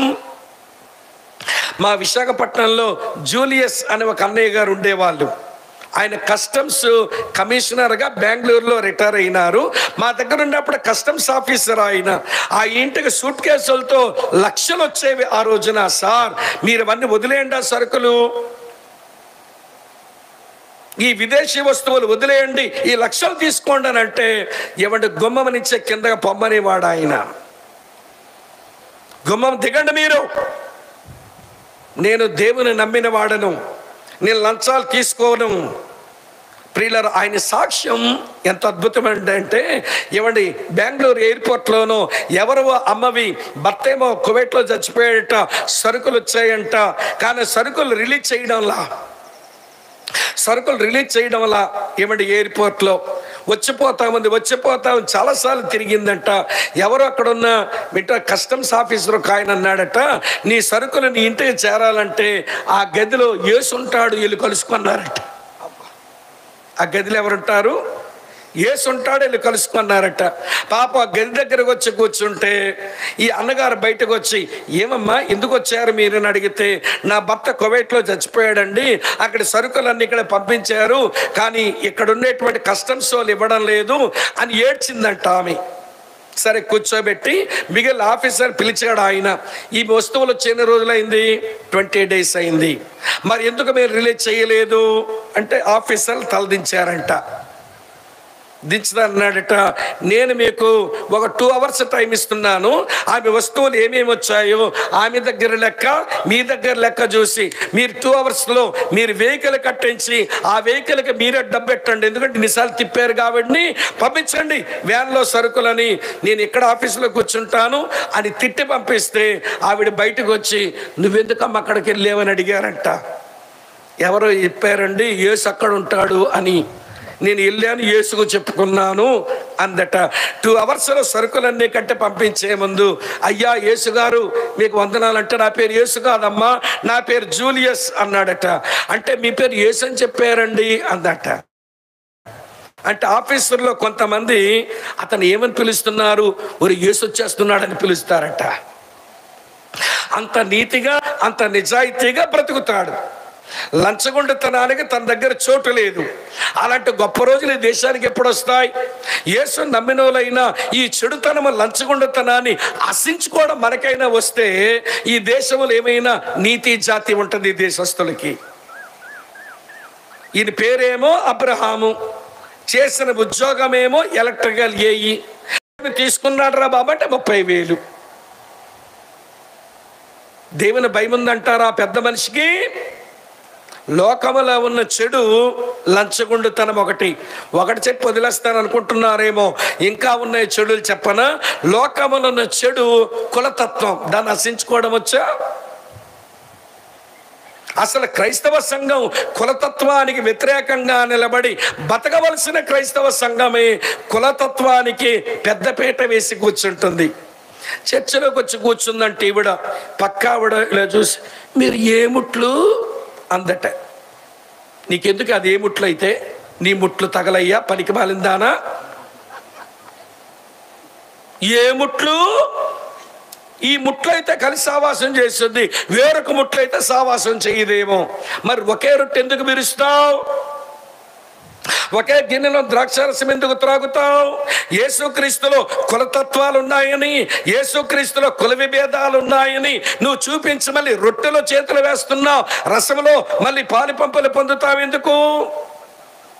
దేవుని దాసులు జి రాజారావు గారు మాటని వాళ్ళట. ఏమంటే జి రాజారావు గారు అన్న మాట ఏంటో తెలుసా? చిన్న మొక్కే చిన్న చొక్కే అని మొక్కిరిచి తిని చుక్క తాగితే చిన్న మొక్కే చిన్న చొక్కే చుక్కలు చూపెడతాయి నీకు. చిన్న మొక్కే అని ఇరిచి తిని చిన్న చుక్కని గొంతులు వేసుకొని తాగేసి కులమని బట్టి మరో మనిషితో నువ్వు సావాసం చేయలేకపోతే చుక్కలు చూపెడతాయి నీకు అవి భవిష్యత్తులో. మరి అసహించుకుంటున్నారా? యేసుక్రీస్తునందు మా కులమ లేదండి, యేసుక్రీస్తునందు మేమంతా ఏకమై ఉన్నామండి అనే మనసే మనకు వచ్చిందా? ఎక్కడున్నారా? లేదు. ఏ ముట్లు? దీని ముట్లు తగలయ్యా. మళ్ళీ ఈ మధ్య మా పెళ్లి సంబంధాలు చూడమని అడిగి మా వాళ్ళే చూడండి, ఎక్కడ చూస్తాం? ఎంత బతికించారంటే ఈ దిక్కుమాల క్రైస్తవులు. ఏమండి వివాహం కొరకు ప్రొఫైల్ పెడుతూ కులం రాస్తున్నారు. ఈ కులమోళ్ళనే చూడాలంట, వేరే కులమోళ్ళైతే చేసుకోవారంట. మా దగ్గర ఒక బ్రాహ్మణుడు ఉన్నాడు. ఏమండి విశాఖపట్నంలో. నేను వాస్తు శాస్త్రమా అనే దాని మీద టాక్ చెప్పాలి. యూనివర్సిటీ నుంచి కొంతమంది వచ్చారు. ఏమండి ఈయన కూడా అప్పటికే యేసుప్రభు నమ్మల వాస్తు సిద్ధాంతి మద్దెలపాలెంలో ఉండేవారు ఆయన. నేను వాస్తు శాస్త్రమా అని మొదలుపెట్టే ముందు అన్నాను, అసలు భారతదేశానికే వాస్తు లేదు. ఉత్తరాన తేలిగ్గా ఉండాలి. ఉత్తరాన మన హిమాలయ పర్వతాలు ఉన్నాయి, ఇండియాకే వాస్తు లేదురా నాయన, వాస్తు శాస్త్రం కాదు అని ప్రియులారా డయాగ్రాములన్నీ వేసి ఎటువైపు ఎత్తు ఎటువైపు పల్లం ఎందుకు పెడతారో చెప్పి ఇది వాస్తు శాస్త్రం కాదు, ఇది దెయ్యాలను ఆరాధించే ఒక విధానం లోపల ఉందని చెప్పేసిన తర్వాత అప్పటికి ఆయన వాస్తు సిద్ధాంతే. తన భార్య నా దగ్గరకు వచ్చి మేము చేసినవన్నీ మొత్తం అంతా మీరు బొమ్మలేసి మరి చెప్పేశారండి, నేను తప్పు చేస్తున్నాను, ఇంకా ఎంతకాలమని నా కాలుకు దండాలు పెట్టించుకొని వాస్తులు చెప్పి నేను డబ్బు గడించుకుంటాను, నేను మానేద్దాం అనుకుంటున్నానండి, యేసే నమ్ముతాను, ఏం చేయమంటారన్నాడు. ఎవరు? వాస్తు సిద్ధాంతి. అక్కడ ఆయన మాట్లాడి వెళ్ళాడో లేదో ఆయన మరొక ఆయనకు అప్పగించా, కొంచెం సువార్త మాటలు చెప్పా. మరొక ఆయన వచ్చాడు, ఈ సేవకుడు ఏంటంటే ఎంత గట్టిగా చెప్పారు వాస్తు మీద, దేవుడు బైబిల్ వాస్తులు పెట్టాడు కదా అన్నాడు. ఎక్కడ పెట్టాడండి అన్నాను. దేవుడు నోవా ఓడ లెక్కలు చెప్పాడుగా, ప్రత్యక్ష గుడారం లెక్కలు చెప్పాడుగా అన్నాడు. నేను అన్నాను, సార్ మీరు ఏమనుకోకండి పాస్టర్ గారు, మీకు వాస్తు తెలియకపోతే తెలియపోయింది, బైబిల్ తెలియకపోవడం చాలా విచారం. మళ్ళీ మీరు సేవకులు అయ్యారు, అది వాస్తా అండి? అది వాస్తు చెప్పాడు ఆ బైబిల్లో దేవుడు అనేసరికి మనసు చివుక్క మంది పోయాడు. కానీ ఏమండి మా ప్రసాద్ గారు ఏమండి పంతులు గారు యేసు ప్రభు నమ్మి కొద్ది రోజులుగా ఫోన్ చేసి, సార్ నాకు బాప్తిసం కూడా అయిపోయింది అన్నాడు. పురి బాబు ఎంత స్పీడ్గా ఉన్నాడు ఈ పెద్ద మనిషి అనుకున్నాను. పంతులు వాస్తు సిద్ధాంతి వదిలేసుకున్నాడు. వదిలేసిన తర్వాత మా అబ్బాయికి పెళ్లి చేయాలనుకుంటున్నామండి అన్నాడు. మంచిదండి ప్రార్థన చేయండి అని అంటే, ఎవరైనా మా అబ్బాయికి పెళ్లి చేసుకుంటామండి, క్రిస్టియన్ అయితే చాలు, మారు మనసు పొందితే చాలు అన్నాడు. పంతులండి మొత్తానికి ఒక షెడ్యూల్ కులానికి చెందినటువంటి అమ్మాయిని కోడల పిల్లగా తెచ్చుకున్నాడు. కులానికి అతీతంగా వినండి, ఎవరైనా పెళ్లి చేసుకుంటారండి మా అబ్బాయికి అని అలా పెళ్లి చేసుకొని యేసుక్రీస్తునందు కులాలు ఉండకూడదు అని పంతులు చెప్తున్నాడు. ఈ దరిద్రమేటో కానీ ఇంకా కులాలు పట్టుకొని ఊగిసలాడుతున్నారు. చర్చిల్లో కూర్చుని ఇలా చూసి ఏముట్లు బొగ్గపాటు పడాలి పనికి మాలిన దానికి. వాళ్ళు ముట్లు కాకపోతే సావాసం చేయదు మళ్ళీ ఆవిడతో. వందనాల కంటే కూడా వందలు అనుకుని పోతుంది. ఏం మారారండి? ఏమి దేవుని ఎడల భయభక్తులు ఉన్నాయో చెప్పండి. ఇలా అంటే మన వాళ్ళకి ఒళ్ళు మండుతుంది. కులతత్వం లోకములో ఉన్న చెడు. మూట మాట చెప్పమంటారా? పెద్ద ఆయన అన్నాడు, క్రైస్తవులు 2 కులాల మధ్య పోట్లాడుకుంటే ఆ దెబ్బలాట తీర్చడానికి వచ్చి అన్నాడట ఆ పెద్ద మనిషి, కులము నేను విసర్జించిన మలము ఈ క్రైస్తవులు ఎందుకో నాలుగుతో నోకుతున్నారు అన్నాడు. కులము నేను విసర్జించిన మలము నా టాయిలెట్, దాన్ని నాలుగుతో నాక్కుంటారేంట్రా మీరు అన్నాడట. అసహించుకోవలసిన చెడును పెంచి పోషిస్తుంటే మనకు దేవుని భయం ఉందని ఎట్లా అనుకోమండి? ఎక్కడున్నారా లేదా? లంచగొండుతనం బయటున్న చెడు, కులతత్వం అది బయటున్న చెడు. అసహించుకోవలసింది, మనం దాన్ని స్వాగతించకూడదు. మూడో చెప్పన, ఇది అస్సలు మీకు నచ్చదు. మూడోది ఏంటో తెలుసా? వరకట్నం, ఇది బయటున్న చెడు. వరకట్నం ఇది బయటున్న చెడు. కొడుకు సంబంధం చూడడానికి వెళ్ళి పెళ్లి చూపులకు వెళ్ళి అమ్మ వింటున్న అబ్బాయి తల్లి మెడంతా ఎలా తిప్పుతుంది, ఏదో జిరాఫీ మెడ తిప్పినట్టు. ఏమిట్రా మెడలు తిప్పుతుందంటే ఇంటిని బట్టి ఎంత అడగొచ్చో లెక్కేసుకుంటుంది అన్నమాట. దొంగ ముఖం. ఇల్లు చూసి ఎంత కట్నం అడగొచ్చో లెక్కన కడుతుందన్నమాట. అయిన తర్వాత అంటే, పాప నీ పేరేంటి ఏం తెలియకుండా వచ్చావు ఇంటికి ఎక్కడికి? ఈ రోజుల్లో అమ్మాయి తోలక పేరు వివరాలు అన్ని మొత్తం పెడుతున్నారుగా. ఏమీ తెలియనట్టు పాప నీ పేరేంటి అని అడుగుతుంది. పేరు తెలుసుకోవడానికి కాదు, ఈ పిల్ల ఏమైనా నత్తిపోకూడైతే తెలుసుకుందామని దొంగ మొకంది. మాట్లాడడం వల్ల నత్తుంటే తెలుసుకుందామని నీ పేరు చెప్పమ్మా అంది. పేరు విన్నాక కొంచెం మంచినీళ్ళు ఇస్తావా అని అడుగుతుంది. ఎవరు అందిస్తారుగా, పిల్ల అక్కడ కూర్చుంది కుర్చీలో, ఎవరు అందిస్తారు? కాదు నువ్వే తేవాలి నీళ్ళు. ఎందుకు అలా పంపించిందంటే దీని కుంటుతనం ఏదైనా ఉంటే తెలిసేసుకుందామని. ఓసి మొదనత్త పత్త, ఎంత భయంకరమైన తెలివితేటలు ఉన్నాయే నీకు. పేరు అడిగింది, నీళ్ళు తెప్పించుకున్నాక మీ పెద్ద పాప పెళ్ళారట కదా, ఎంత ఇచ్చారు? వీళ్ళ దగ్గర ఉన్న ఎత్తులండి, వీళ్ళ దగ్గర ఉన్న జిమికలండి, ఓరి బాబోయ్ మరి వర్ణించలేమండి. తీరా అది కూడా వినేసిన తర్వాత మరి మా అబ్బాయిని చదివించడానికి అంత అయ్యిందండి, పెళ్లి చేయాలంటే ఇంత అవుతుందండి, లెక్కలు చెప్తా ఉంటుంది. చెప్పాక పాప ఆ పిల్ల తాలూకు తల్లి ఏదో ఇంత ఇవ్వగలనమ్మా, అంత ఇచ్చుకోలేము, ఇంత ఇస్తామనంటే తక్కువైంది అనుకోండి, కొడుకు వైపు చూసండి, ఇంకా కూర్చున్నామంటారా, సిగ్గులేదు, ఇంకా కూర్చున్నాట లేపేస్తా. ఏమమ్మా నీకు పెళ్ళి అయినప్పుడు మీ నాన్న మీ ఆయనకి ఎంత ఇచ్చాడే తల్లి? ఏమమ్మా అత్తమ్మ ఒకప్పుడు కోడలికి వెళ్ళావని మర్చిపోయామే, నీ కళ్ళు నెత్తికెక్కాయి ఇప్పుడు.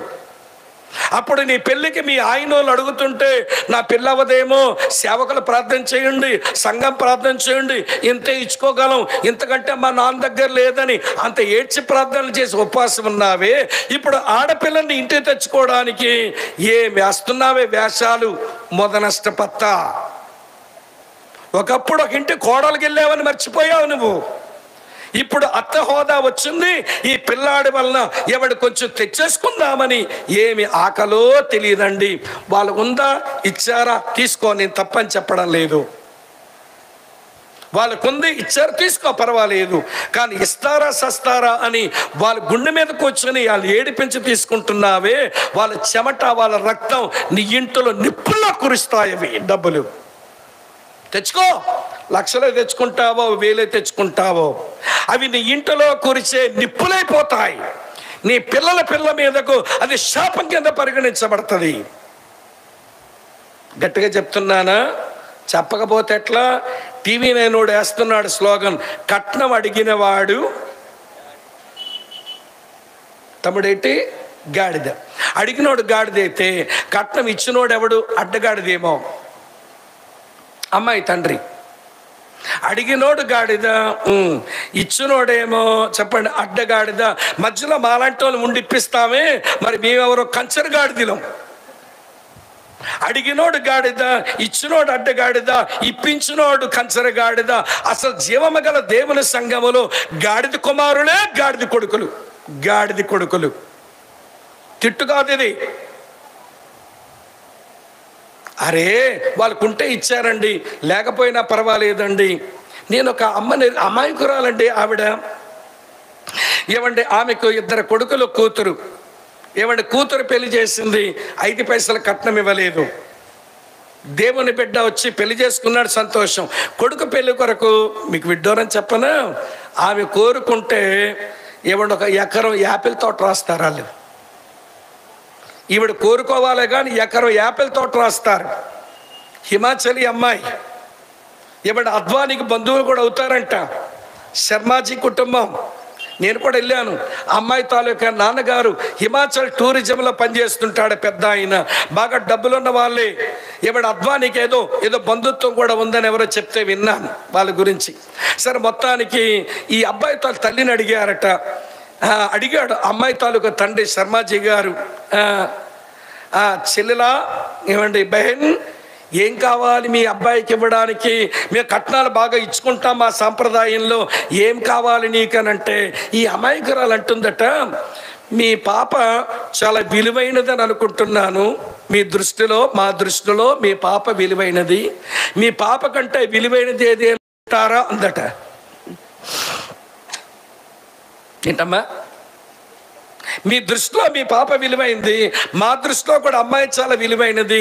మీ పాప కంటే విలువైనది ఏది అని ఉంటే ఇవ్వగలరా అందట. అడిగేసరిగా గొత్తుకోమన్నాడు శర్మాజీ. మీరేమి ఇవ్వక్కర్లా, కట్టుబట్టలతో పంపించండి, మాకున్న దాంతో పెళ్లి చేసుకుంటాం, మీ దగ్గర మాకు అక్కర్లేదు. వీళ్ళేం పెద్ద ఉన్నోళ్ళేం కాదండి. మీ దగ్గరకు వచ్చాడు లాస్ట్ టైం రాజశేఖర్ అనే అబ్బాయి ఒక మెడికల్ డాక్టర్ ఒక అమ్మాయిని పెళ్లి చేసుకున్నాడు. ఏమడిగేస్తాడో అబ్బాయిని అడిగితే రాజశేఖర్ అన్నాడు, ఏమంటే 5 పైసలు మీ దగ్గర నుంచి అక్కర్లేదు. ఈయన ఒక కంపెనీకి రీజనల్ మేనేజర్గా పనిచేస్తాడు, ఆ పిల్ల మెడికల్ డాక్టర్. దేవుని చిత్తమని పెళ్లి చేసుకున్నారు, 5 పైసలు కట్నం లేకుండా. ఈ రోజున కొడుకు పుడితే కొడుకు ద్వారా లక్షలు తెచ్చేసుకుందామని కట్నాల కొరకు కక్కుర్తి పడేవాళ్ళు వీలా దేవునికి భయపడేవాళ్ళు. అది అసహించుకోవాల్సిన చెడు కదా. ఇస్తే తీసుకోండి, వాళ్ళ కొంత ఇచ్చారు, వాళ్ళ పిల్ల చాలా కాలం ఇంట్లో బతకాలి కాబట్టి కృతజ్ఞత ప్రేమతో ఇచ్చారు, తీసుకోండి, నేను తప్పని చెప్పడంలా. కానీ ఇస్తారా సస్తారా, మా పిల్లాడికి ఎంత పెట్టాం అంత పెట్టాం, చదువుకి ఎంత అయ్యింది అని ఆడపిల్ల తల్లిదండ్రులను ఏడిపిస్తూ వాళ్ళ చెమట రక్తం తీసుకుంటున్నావే, అది నీ ఇంట్లో నిప్పుల్లో కురుస్తుంది, అది శాపంగానే పరిగణించబడుతుంది. వింటున్నారా లేదా? ఎంతసేపు నేను చెప్పింది దేవుని ఎడల భయభక్తులకు గుర్తులే చెప్పా. ఎన్ని గుర్తులు చెప్పాను ఇప్పుడు చెప్పండి. మొదటి గుర్తు సంతృప్తి, రెండవ గుర్తు పరిశుద్ధత, మూడవ గుర్తు చెడుతనమును విసర్జించడం. 4వ గుర్తు చెడుతనాన్ని అసహించుకోవడం. ఈ 4 గుర్తులు కనబడకపోతే మనకు దేవుని భయం ఉంది అనుకోవడంలో అర్థం లేదు. నేను మీకు తండ్రినైతే మీరు నా పిల్లలైతే, నేను మీ యజమానుడనైతే మీరు నా దాసులైతే, నాకు భయపడేవాడు ఎక్కడున్నాడు అంటే, దేవా గురిజిబోలు మీటింగ్లో కూర్చున్నా, నీకు భయపడేదాన్ని ఎక్కడున్నా, నీకు భయపడేవాడిని ఎక్కడున్నా అని చెయ్యెత్తి దేవునికి చూపగలమా అన్నదే నా ప్రసంగంలోని ఒక మాట. ఎందుకంటే ఎక్కువ చెప్పలేను, అయిపోయింది. 2వ మాట చెప్తాను వినండి. దేవుని ఎడల భయభక్తులు ఎక్కడి నుంచి వస్తాయి? దాని సోర్స్ ఎక్కడా? కొంతమంది దేవుని భయం ఎవరినో సేవకులను చూసి పులుముకుంటున్నారు. కొంతమంది దేవుని భయం సున్నం కొట్టించుకున్నట్టుగా ఒంటి మీద కొట్టించుకొని చూపించేస్తున్నారు. అది కాదు. దేవుని భయం మనిషిని బట్టి వచ్చేది కాదు. దేవుని భయం పరిస్థితులను బట్టి వచ్చేది కాదు. దేవుని భయం ప్రమాదాలు బట్టి వచ్చేది కాదు. దేవుని భయం కష్టాలు బట్టి వచ్చేది కాదు. దేవుని భయం నష్టాలు బట్టి వచ్చేది కాదు. దేవుని భయం మూలాధారం ఏంటో చూపిస్తాను రండి. ఇది ఎక్కువ వివరించక్కర్లేదు, స్ట్రైట్గా వచనాలు చూపిస్తే సరిపోతుంది. ఇర్మియా గ్రంథానికి రండి. ఇర్మియా గ్రంథం చూస్తున్నారా లేదా? చదువుతున్నాను చూడండి. 32వ అధ్యాయం ఇర్మియా గ్రంథం 32వ అధ్యాయం చదువుతున్నాను. 40వ వచనం. నేను వారికి మేలు చేయట మానకుండునట్లు నిత్యమైన నిబంధనను వారితో చేయుచున్నాను. వారు నన్ను విడవకుండునట్లు వారి హృదయములలో నా ఎడల భయభక్తులు పుట్టించదను. ఎవరు పుట్టిస్తారంట? దేవుడు పుట్టిస్తాడట. దేవుని ఎడల భయభక్తులకు మూలాధారం తండ్రి అయిన దేవుడు. నేనే పుట్టిస్తా. నేను వారికి విడవకుండునట్లు, నేను వారికి మేలు చేయకుండా మానకుండునట్లు, మేలు చేయడం మానకుండునట్లు వారి హృదయములో నేనే భక్తులు పుట్టిస్తా అన్నాడు. దేవుని ఎడల భయభక్తులకు మొదటి మూలాధారం తండ్రి అయిన దేవుడు. 2వ మూలాధారం చూపిస్తాను రండి. 119వ కీర్తన గ్రంథం నుంచి 119వ కీర్తన 38వ వచనం. 119 138 119:38 వచనం చూడండి. నీవిచ్చిన వాక్యము మనుషులలో నీ భయమును పుట్టించుచున్నది అని రాసి ఉంది. వింటున్నారా? ఎవరు పుట్టిస్తారంట? నీవిచ్చిన వాక్యము మనుషులలో నీ భయమును పుట్టించుచున్నది, నీ సేవకునికి దాన్ని స్థిరపరచుము అని ప్రార్థిస్తున్నాడు. దేవుని భయమునకు 2వ మూలాధారం దేవుని వాక్యం లేదా వాక్యమైన దేవుడు. యేసయ్యే పుట్టించాలి, ఆయన వాక్యమే పుట్టించాలి. అందుకే దేవుని వాక్యం మనసు పెట్టి వింటుంటే దేవుని భయం హృదయంలో పుడతా ఉంటుంది. మన వాక్యం సరిగా వినం కాబట్టే దేవుని ఎడల భయభక్తులు పుట్టడంలా. అర్థమవుతున్నదా? ఇది 2వ మూలాధారం. ఇది పెద్ద వర్ణించక్కర్లా, మీరు ధ్యానం చేసుకోగలుగుతారు. 3వ సంగతి చూపిస్తాను రండి. యెషయా గ్రంథం 11వ అధ్యాయంలో 2వ వచనం ఇలా రాసి ఉంది. యెషయా 11:2 యెహోవా ఆత్మ జ్ఞాన వివేకములకు ఆధారమగు ఆత్మ, ఆలోచన బలములకు ఆధారమగు ఆత్మ, తెలివిని యెహోవా ఎడల భయభక్తులను పుట్టించు ఆత్మ అతని మీద నిలుచును అని రాసి ఉంది. భయభక్తులకు మూలాధారం ఏంటి అంటే దేవుని ఆత్మ. ఒక మాటలో చెప్పాలంటే మనలో దేవుని ఎడల భయభక్తులు పుట్టాలనంటే త్రిత్వం ముగ్గురు పనిచేయాలి. తండ్రి అయిన దేవుడు, వాక్యమైన దేవుడు, పరిశుద్ధాత్మ దేవుడు. ఈ ముగ్గురికి మనం అందుబాటులోకి వస్తున్న కొలది ఆ ముగ్గురు వ్యక్తులు మన లోపల భయభక్తులు పుట్టిస్తారు అని రాసింది. బుడు చూపించానుగా. తండ్రి అయిన దేవుడు, చెప్పండి, వాక్యమైన దేవుడు, పరిశుద్ధాత్మ దేవుడే భయభక్తులు పుట్టించేవాళ్ళు. ఇంతకంటే ఎక్కువ చెప్పలేను, సమయం అయిపోయింది కాబట్టి. అయిపోయింది. 3వ చెప్తాను వినండి. ఏం చెప్తానన్నాను? దేవుని ఎడల భయభక్తులకు గుర్తులు చెప్తానని చెప్పేశా. ఎన్ని గుర్తులు వచ్చాయి? 4. దేవుని ఎడల భయభక్తులకు మూలాధారాలు చెప్తానన్నాను. 3 మూలాధారాలు వచ్చేసాయి. ఇప్పుడు చివరి విషయం చెప్తాను వినండి. దేవుని ఎడల భయభక్తులకు ఒక 2 సాక్ష్యాలు చెప్తాను. నాతో రండి. ఆదికాండం 22వ అధ్యాయం, ఆదికాండం 22వ అధ్యాయం మొదటి సాక్ష్యం ఆదికాండం 22వ అధ్యాయం చదువుతున్నాను చూడండి. 12వ వచనం ఇలా రాసి ఉంది. అప్పుడు ఆయన అనగా దేవుడు ఆ చిన్నవాని మీద చెయ్యి వేయకము, అతనిని ఏమీయో చెయ్యకము, నీకు ఒక్కడయున్న నీ కుమారునికి నీ కుమారుని నాకీయ వెనుదీయలేదు గనక నీవు దేవునికి భయపడువాడవని ఇందువలన నాకు కనబడుచున్నది. అండర్లైన్ చేయండి. నీవు దేవునికి భయపడువాడవని ఇందువలన నాకు కనబడుచున్నది. ఎవరిస్తున్నారు ఈ సాక్ష్యం? దేవుడు. ఎవరి గురించి ఇచ్చాడు ఈ సాక్ష్యం? అబ్రాముని గురించి. ఏం చూశాడంట దేవుడు? నీలో నా ఎడల ఉన్న భయభక్తులు కనబడుతున్నాయి, నువ్వు దేవునికి భయపడువాడవని నేనే సాక్ష్యం చెప్తున్నా. ఇప్పుడు అబ్రాముని గురించి దేవుడు ఇలా సాక్ష్యం ఇవ్వడానికి ఏంటబ్బా అతని జీవిత కారణాలు? ఇక్కడ కూర్చున్న మనల్ని అడుగుతున్నాడు, నేను మీ తండ్రిని అయితే, మీరు నా పిల్లలైతే, నేను మీ యజమానుడిని అయితే, మీరు నా దాసులైతే, నాకు భయపడే వాళ్ళు ఎక్కడున్నారు? గొరిచిబోల్లో. నీకు భయపడేదాన్ని ఇక్కడ ఉన్నాను ప్రభువా, గుర్తులున్నాయి. ఎక్కడ నుంచి నాలో భయభక్తులు రావాలో అక్కడి నుంచే వచ్చాయి అని మనం చెప్పగలిగితే ఇప్పుడు అబ్రాము లాంటి జీవితం మనకి ఉండి తీరవలసిందే. ఆదికాండం 22వ అధ్యాయం ఆధారంగా చేసుకుని ఏమి చూచి దేవుడు అబ్రాము భయపడేవాడని అన్నాడో వరుసగా కొన్ని టిప్స్ చెప్తాను. మళ్ళీ అవన్నీ వివరిస్తే మరొక గంట అవుద్ది. తమ్ముడు మళ్ళీ అవన్నీ వివరిస్తే మరికొన్ని గంట అవుద్ది. అన్నీ చెప్పలేను కానీ కొన్ని టిప్స్ చెప్తాను, వరుసగా రాసుకోండి. అబ్రామును చూచిన దేవుడు నువ్వు నా భయము కలవాడవని దేవుడు సాక్ష్యం ఇవ్వడానికి మొదటి కారణం అబ్రాము దగ్గర ఉన్నది తాజా ప్రత్యక్షతల పొందడం. ఏంటమ్మా? Fresh revolutions. మీరు అపోస్తల కార్యం 7వ అధ్యాయం 2వ వచనంలో అబ్రాముకు దొరికిన తొలి ప్రత్యక్షత ఉంది. మహిమగల దేవుడు అబ్రాముని పిలిచాడని చదువుతాం. అక్కడ నుంచి అది తొలిమెట్టు. తర్వాత ఆదికాండం 12 నుంచి ఆదికాండం 22వ వచనం వరకు అక్కడక్కడ దేవుడు అబ్రాముకి తన ప్రత్యక్షతలు ఇచ్చినప్పుడు ఏదైనా పాత ప్రత్యక్షత వచ్చిందా?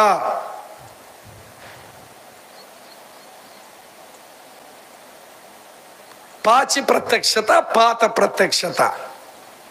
పాచిపోయిన ప్రత్యక్షత, పాత ప్రత్యక్ష ఏదైనా వచ్చిందా? ఆదికాండం 12వ అధ్యాయంలో మాట్లాడే దేవుడుగా ప్రత్యక్షమైనాడు.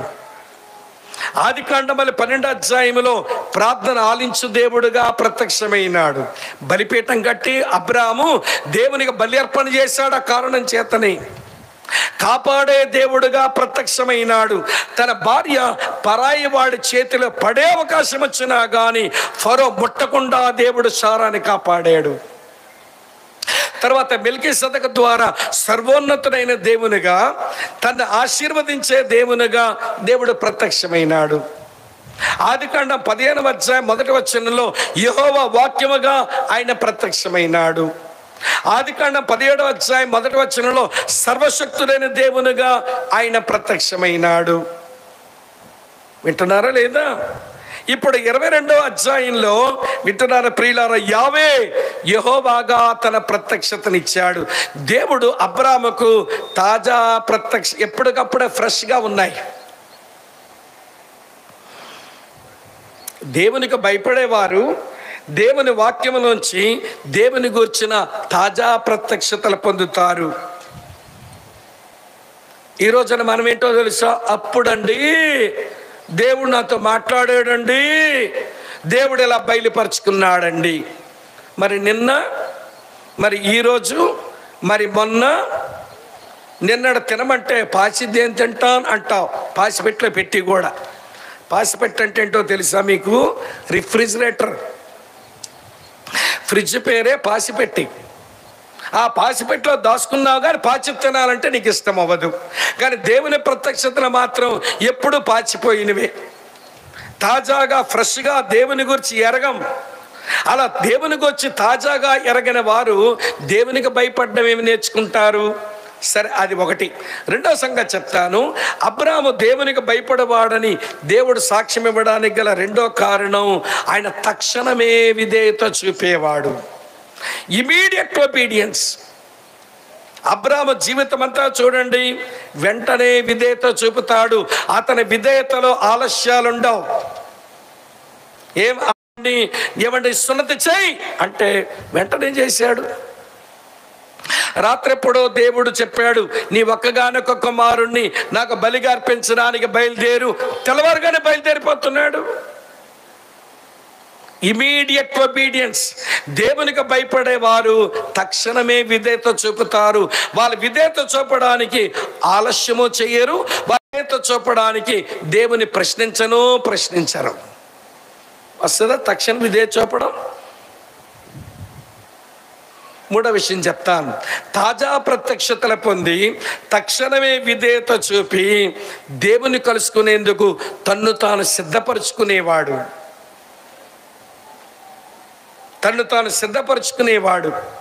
మళ్ళీ చెప్తాను వినండి.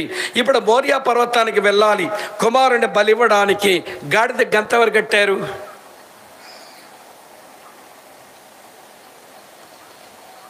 మాట్లాడరేమండి? గాడిద గంతవరకు కట్టారు. ఇంట పుట్టి అలవర్చబడిన 300 మంది పైచిలుక మనుషులు ఉన్నారు. ఎవరితోనో గాడిద గంత కట్టమల్లా ఆయనే కట్టుకున్నాడు. ఒక పిల్లాడిని దహన బలివ్వడానికి కట్టెలు కావాలి. ఆ కట్టెలు ఎవరు సిద్ధపరచుకున్నారు? కట్టెలు అబ్రామే చీల్చుకున్నాడు. ఇంట పుట్టి అలవర్చబడిన 300 మంది పైశ్చలుకు మనుషులు ఉన్నారు. ఎవరికైనా కట్టెలు కొట్టమంటే కొడతారుగా. ఎవడో కాదు, నేను ప్రిపేర్ అవ్వాలి. నా దేవుని కలుసుకోవడానికి నేను ప్రిపేర్ అవ్వాలి. వస్తుందా? ఆదివారం దేవుని సందులకు వెళ్ళాలి. ఎప్పుడమ్మా నువ్వు సిద్ధపడేది? శనివారం రాత్రే సిద్ధపరచుకోవచ్చుగా. కట్టుకోవలసిన చీర, పట్టుకెళ్ళవలసిన బైబిలు, పెట్టుకోవలసిన నోట్సు, పక్కన ఉండవలసిన పెన్ను, అమ్మ వింటున్నారా?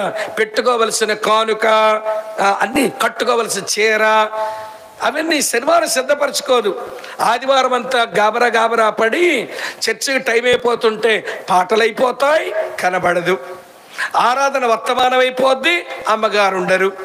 కొంతమంది బ్రదర్స్ స్తుతులు చెల్లిస్తారు, ఈవిడ గారు ఉండరు. ఏమంటే ఇక్కడ ప్రభు బల్లిస్తారు, వచ్చేస్తుంది ప్రసాదం పంచుకోవడానికి. దిక్కుమల్లక్క రొట్టె రసమైన ప్రసాదం అనుకుంటున్నావా?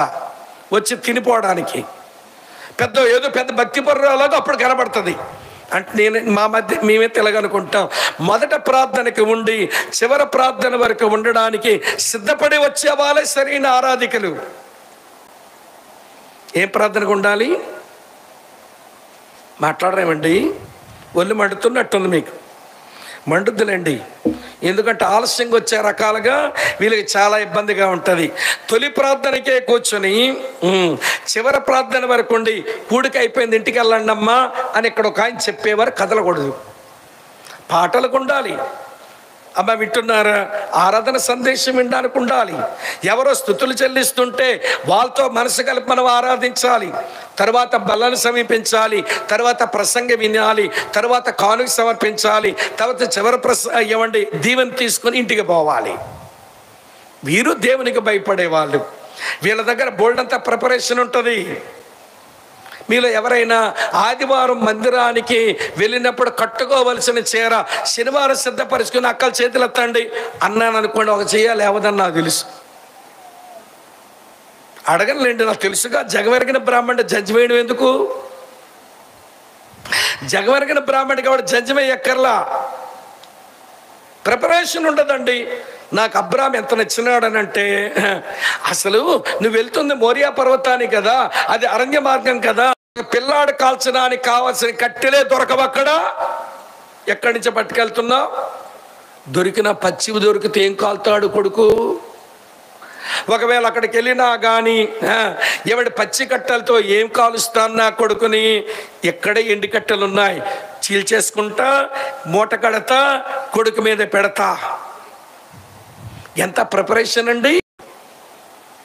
తాజా ప్రత్యక్షతలు పొందినవాడు, తక్షణమే విధేయత చూపినవాడు, తన్ను తాను సిద్ధపరుచుకున్నవాడు, దేవునికి భయపడేవాడు. నాలుగో విషయం చెప్తాను వినండి. నాలుగో విషయం ఏంటో చెప్తాను వినండి. తనలో ఉన్న విశ్వాసమును ప్రదర్శించిన వాడు. ఏమన్నాడు పని వాళ్ళతో? మీరు ఎక్కడనే నిలిచి ఉండండి, మేము పోయి మ్రొక్కి వచ్చేదము అని అంటాడు. మేమంటున్నావేంటి? అతను చంపేస్తావు కదా పిల్లాడిని, నువ్వు అక్కడే వస్తావు కదా, మరి ఏంటి ఏమీ తెలియనట్టు మేము తిరిగి వచ్చేదమంటాడేంటి ఈయన? 5వ వచనం చూడండి. తన పనివారితో, మీరు గాడిదతో ఎక్కడనే ఉండండి, నేనును ఈ చిన్నవాడును అక్కడికి వెళ్ళి దేవునికి మ్రొక్కి మరలా మీ యొద్దకు వచ్చేదమని చెప్పి, వచ్చేదమనా? ఆ పిల్లాడిని చంపేయడానికి వెళ్తున్నావు కదయ్యా, నువ్వు అక్కడ వెనక్కి వస్తావు కదా, మళ్ళీ వచ్చేదనని చెప్పాల్సిన నీవు వచ్చేదమని అంటావేంటి? అదే విశ్వాస ప్రకటన. నాకు తెలుసండి, నా భార్య గర్భసంచి చచ్చిపోయింది, ఆమెకు నెలసరులు నిండుకున్నాయి, ఆమెలో స్త్రీ ధర్మం నిలిచిపోయింది.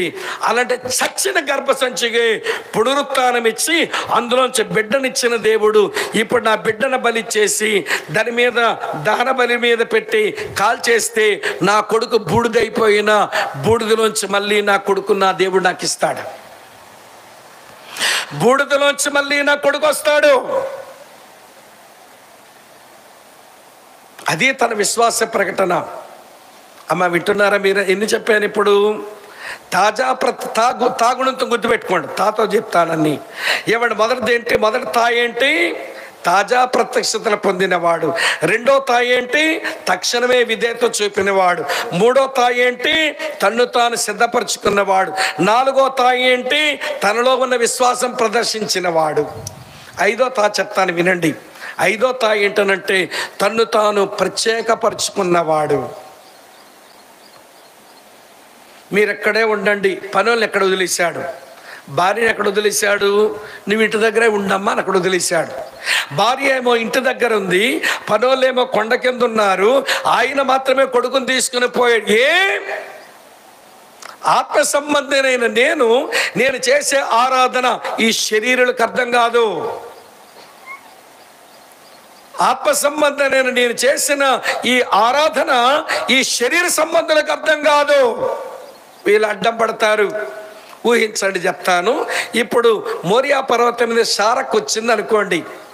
అబ్రాము ఇస్సాకు కాలు చేతులు బంధించి బలిపీఠం మీద పెట్టి కత్తెత్తున్నాడు అనుకోండి. సారక్క బలి చేయండి, కాల్చేయండి అంటదా? ముసలితనములో కనింది కొడుకుని, అది కూడా ఒక్కగానొక్క కొడుకు, తన భర్తే బలిచ్చేబోతున్నాడు. అప్పుడు సారా ఏం చేస్తుందో చెప్పనా? నా కొడుక నిన్ను చంపబోతున్నాడు మీ నాయన, నా కొడుక ఈ ముసలోడికే మైదారగం వచ్చింది, నా కొడుక నువ్వు లేకపోతే ఎలా బతికేదిరా, నా కొడుకే నువ్వు చచ్చిపోతే ఎలా బతికేదిరా, నా కొడుక. అసలు మోరియా పర్వతం అంతా సారక్క సోపరాగాలతో రాళ్ళు పగిలిపోనేమో. ఎట్టున్నారా లేదా? పనులుగా వచ్చారనుకోండి మీదకి, వాళ్ళు శరీర సంబంధులే. ఆత్మీయుల ఆరాధనలు, ఆత్మీయుల భక్తి శరీరకు అర్థం కాదు. వాళ్ళలోంచి మనం ప్రత్యేకపరచుకోవాలి, లేకపోతే వాళ్ళే మనకు అడ్డమైపోతారు. ఇక్కడ పనులు ఇద్దరు వచ్చారనుకోండి, ఒరే మొన్నే కదరా ఆ ఇస్మాయిల్ ఇంట్లో పంపించారు, ఆ ఇస్మాయిల్ని ఇంట్లో నుంచి బయటికి పంపించేశాడు. ఇప్పుడు ఒక్కగానొక్క పిల్లాడు, తన భార్యతో పుట్టిన పిల్లాడు, వీడిని కాలు చేతులు కడుతున్నాడు, బలిపీఠం కట్టాడు, ఎవడు బలిపీఠం మీద పెట్టి చంపేయబోతున్నాడు. ఏం చేద్దామరంటే ఆ పని చేద్దాం, ఆ పిల్లాడిని విడిపించేసి ముసలోడు కాలు చేతులు కట్టేసి ఈ ముసలోడికి బలి ఇచ్చి ఇంటికి ఇస్సాకుని తీసుకెళ్ళి, మేడం మీ ఆయన్ని పిల్లాడిని చంపేయబోతుండే అడ్డం పడ్డాం మేడం, లేకపోతే పిల్లాడిని చంపేసేవాడు మేడం మీ ఆయన అక్కడ బలిచ్చి పిల్లాడిని తెచ్చామని అబ్రాహాము ఆరాధనకు అడ్డం పడేవాళ్ళు.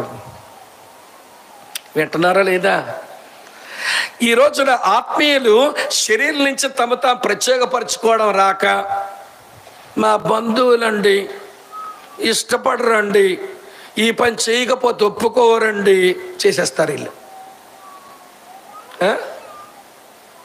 మా దగ్గర ఆడపిల్లలు మెచ్యూర్ అవుతారే, ఏం ఫంక్షన్లు ఉండవు, కోటాలు ఉండవు, విందులు చెయ్యం. అసలు ఆడపిల్ల మెచ్యూర్ అయిందని పబ్లిక్లో పెట్టుకోవడం ఎంత నీచమైన విధానం అండి అది. ఆడపిల్ల మెచ్యూర్ అయిందని పెద్ద ఫ్లెక్సీ కట్టి ప్రథమ రజస్వం అయినదట. సిగ్గుమాలినోళ్ళు. అది చెప్పుకోవలసిన విషయమేనా అండి? ఏం మాట్లాడరే? ఒళ్ళు మండుతుందా? మండనివ్వండి. పిల్ల మెచ్యూర్ అయిందట, పిల్లకేమో ఫోటో వేసేసి ఆ పక్కనే ప్రథమ రజస్వం అయినదని పెద్ద బోర్డు తగిలించి విందు చేస్తున్నారు. అక్కడ నిలబడినవాడు ఆ పిల్ల మీద సెటార్లు వేస్తున్నాడు. నేను వినే చెప్తాను మాట.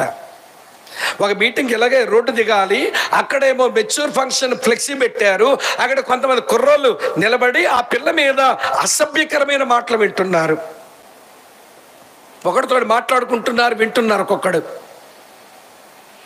మేము ఫ్లెక్సీ వేసి మా పిల్ల ప్రథమ రజస్వలు అయిందని బోర్డు పెట్టడం అంటే అర్థం ఏంటో తెలుసా? ఒరే కుర్రోళ్ళారా, నా కూతురు వెనకాల మీరు పడడానికి టైం వచ్చేసిందిరా, నా కూతురు వెనకాల పడండిరా అని దండోర వేయడమేగా. సిగ్గులేదండి పేరెంట్స్కి ఈ రోజుల్లో. ఆ యవ్వనస్తురాన్ని పబ్లిక్ చేస్తావా? యవ్వన ప్రాయములు వచ్చిన పిల్లని పబ్లిక్ చేస్తావా? పోకిరి కుర్రోలు నీ కూతురు మీద చెడ్డ మాటలు పలకడానికి తలుపు తెరుస్తావా? వద్దురా బాబు అంటే కొంతమంది అంటారు, మా బంధువులు ఒప్పుకోరు అన్నయ్యా, మేనమామ అసలు ఒప్పుకోవట్లేదు అన్నయ్యా, పెట్టండి ఫంక్షను. దేవుడు ఒప్పుకుంటాడా మరి? ఆ ఫంక్షన్గా మళ్ళీ అప్పులు చేస్తావు, అవి తీర్చుకోవడానికి తిప్పలు పడతావు. వద్దురా బాబు విందులు. సేవకుడు వస్తాడు, తన భార్య వస్తుంది, ఆ పిల్లకు సలహాలు చెప్తారు, మంచిగా ప్రార్థన చేస్తారు. వచ్చిన వాళ్ళకి ఏదో ఇద్దరు భోజనం పెట్టి పంపించరాదా, సరిపోద్దంటే మా చుట్టాలు ఒప్పుకోరన్నయ్యా, దేవుడు ఒప్పుకుంటాడు మరి. ఏంటి అలా చూస్తున్నారు? బాధగా ఉందా? వాస్తవాలు చెప్తున్నాను నేను. మనుషులు ఒప్పుకోరని బాధపడతావు, కానీ దేవుడు బాధపడతాడని నొప్పి లేదు నీకు. పిచ్చి పిచ్చి కార్యక్రమాలు పెట్టి అప్పులు చేసి విందులు చేసి ఆ అప్పులు సంవత్సరాల తరబడి నెత్తి మీద మోసుకొని మనశ్శాంతి లేకుండా బతుకుతున్నారు ఈ రోజుల్లో దేవుని పిల్లలు. నేను కాక మొన్న మా చర్చిలో ఒక అబ్బాయి, అన్నయ్య చిన్న పాప మెచ్యూర్ అయింది, అక్కని పిలిచాను, ప్రార్థన చేస్తారు, మీరు ఎక్కడో మినిస్ట్రీలు ఉన్నారు, ఒక చిన్న ప్రార్థన చేసేయండి. వస్తే స్వామంకులు ప్రార్థన చేస్తారు, ఫోన్ తీసుకో అన్నారు. నేను ఫోన్ తీసుకొని ప్రార్థన చేశా, మేరిగిపూడిలో కూర్చొని. అయిపోయింది. వాళ్ళకు కూడా చాలా ఎక్కువ ఉంటారు. ఫంక్షన్ పడితే బోల్డ్ అంతమంది వస్తారు, తినిపోతారు. కొంతమంది ఈ నీచమైన బుద్ధి ఏంటో, వాళ్ళ ఫంక్షన్కి వెళ్ళి అది వేసామండి, వీళ్ళ ఫంక్షన్కి వెళ్ళి ఈ డబ్బు ఇచ్చామండి, ఇప్పుడు మా పిల్ల పేరు మీద కూడా ఈ ఫంక్షన్ పెట్టేస్తే డబ్బులు వస్తాయంట. అడుక్కు తినరాదు మరి, అడుక్కు తినే బుద్ధి. నువ్వు ఎవరికో గిఫ్ట్ ఇచ్చావు, మళ్ళీ వాళ్ళు ఏది ఇవ్వాలని మళ్ళీ ఫంక్షన్ పెట్టి అప్పులు చేస్తావా నీవు? ఇలా అంటే మనల్ని నచ్చడం లేదండి. దేవుడేమనుకుంటాడో అక్కర్లేదు, బంధువులు అనుకుంటారని వాళ్ళ మాటకు కట్టుబడి ఫంక్షన్లు పెడతారు, విందులు చేస్తారు. అమ్మ వింటున్నారు, వేరుపరుచుకోరు, తాము ప్రత్యేకపరచుకోరు. అబ్రాహాం అంటున్నాడు, ఈ శరీరం నా వెనకాల వస్తే నా ఆధ్యాత్మిక భక్తికి అడ్డమవుతారని ఇంటావిడిని ఇంటి దగ్గర వదిలేడు, పనులనేమో కొండ కింద వదిలేడు. ఏమక్కలు అర్థమవుతుందా? మా చర్చిలో పిల్లలు మెచ్యూర్లు అయితే ఏం ప్రోగ్రాములు ఉండవు. సేవకుడుగా నేను ఉంటే, లేకపోతే నా భార్య వెళ్ళి దేవుని వాక్యం కొన్ని సలహాలు చెప్తాము. నువ్వు టీనేజ్కి వచ్చావు, నీ శరీరంలో మార్పులు ఎలా వస్తాయి, మగాళ్ళతో ఎట్లా ఉండాలి, దేవుని సందులు ఎట్లా పెరగాలి, చక్కగా ఒక 45 నిమిషాలు ఆ ఒక్క పిల్లకే ఆ ఇంట్లో కూర్చోబెట్టి వాక్యం చెప్తాం, ధైర్యపరుస్తాం, అప్పుడప్పుడు వాచ్ చేస్తాం. పెరుగుతుంది సంఘములో ఆ పిల్ల దేవుని కొరకు. ఫ్లెక్సీలు పెట్టి, ఒరే పోకిరి కుర్రోళ్ళు మా అమ్మాయి రెడీ అయిపోయిందిరా, దీని వెనకాల పడండిరా అని బోర్డులు పెట్టాం. ఇలా చెయ్యొద్దురా బాబు అంటే అర్థమవుతుందండి మన వాళ్ళకి. మీ పిల్లని బజారుకి ఏడవకండి అంటే నొప్పి అవుతుందండి మన వాళ్ళకి. ఏం కొన్ని మొక్కలు దిగిపోయి అంటే, సొరకాయ మొక్కలు దిగిపోతున్నాయి, సొరకాయలు వంగిపోతున్నాయి.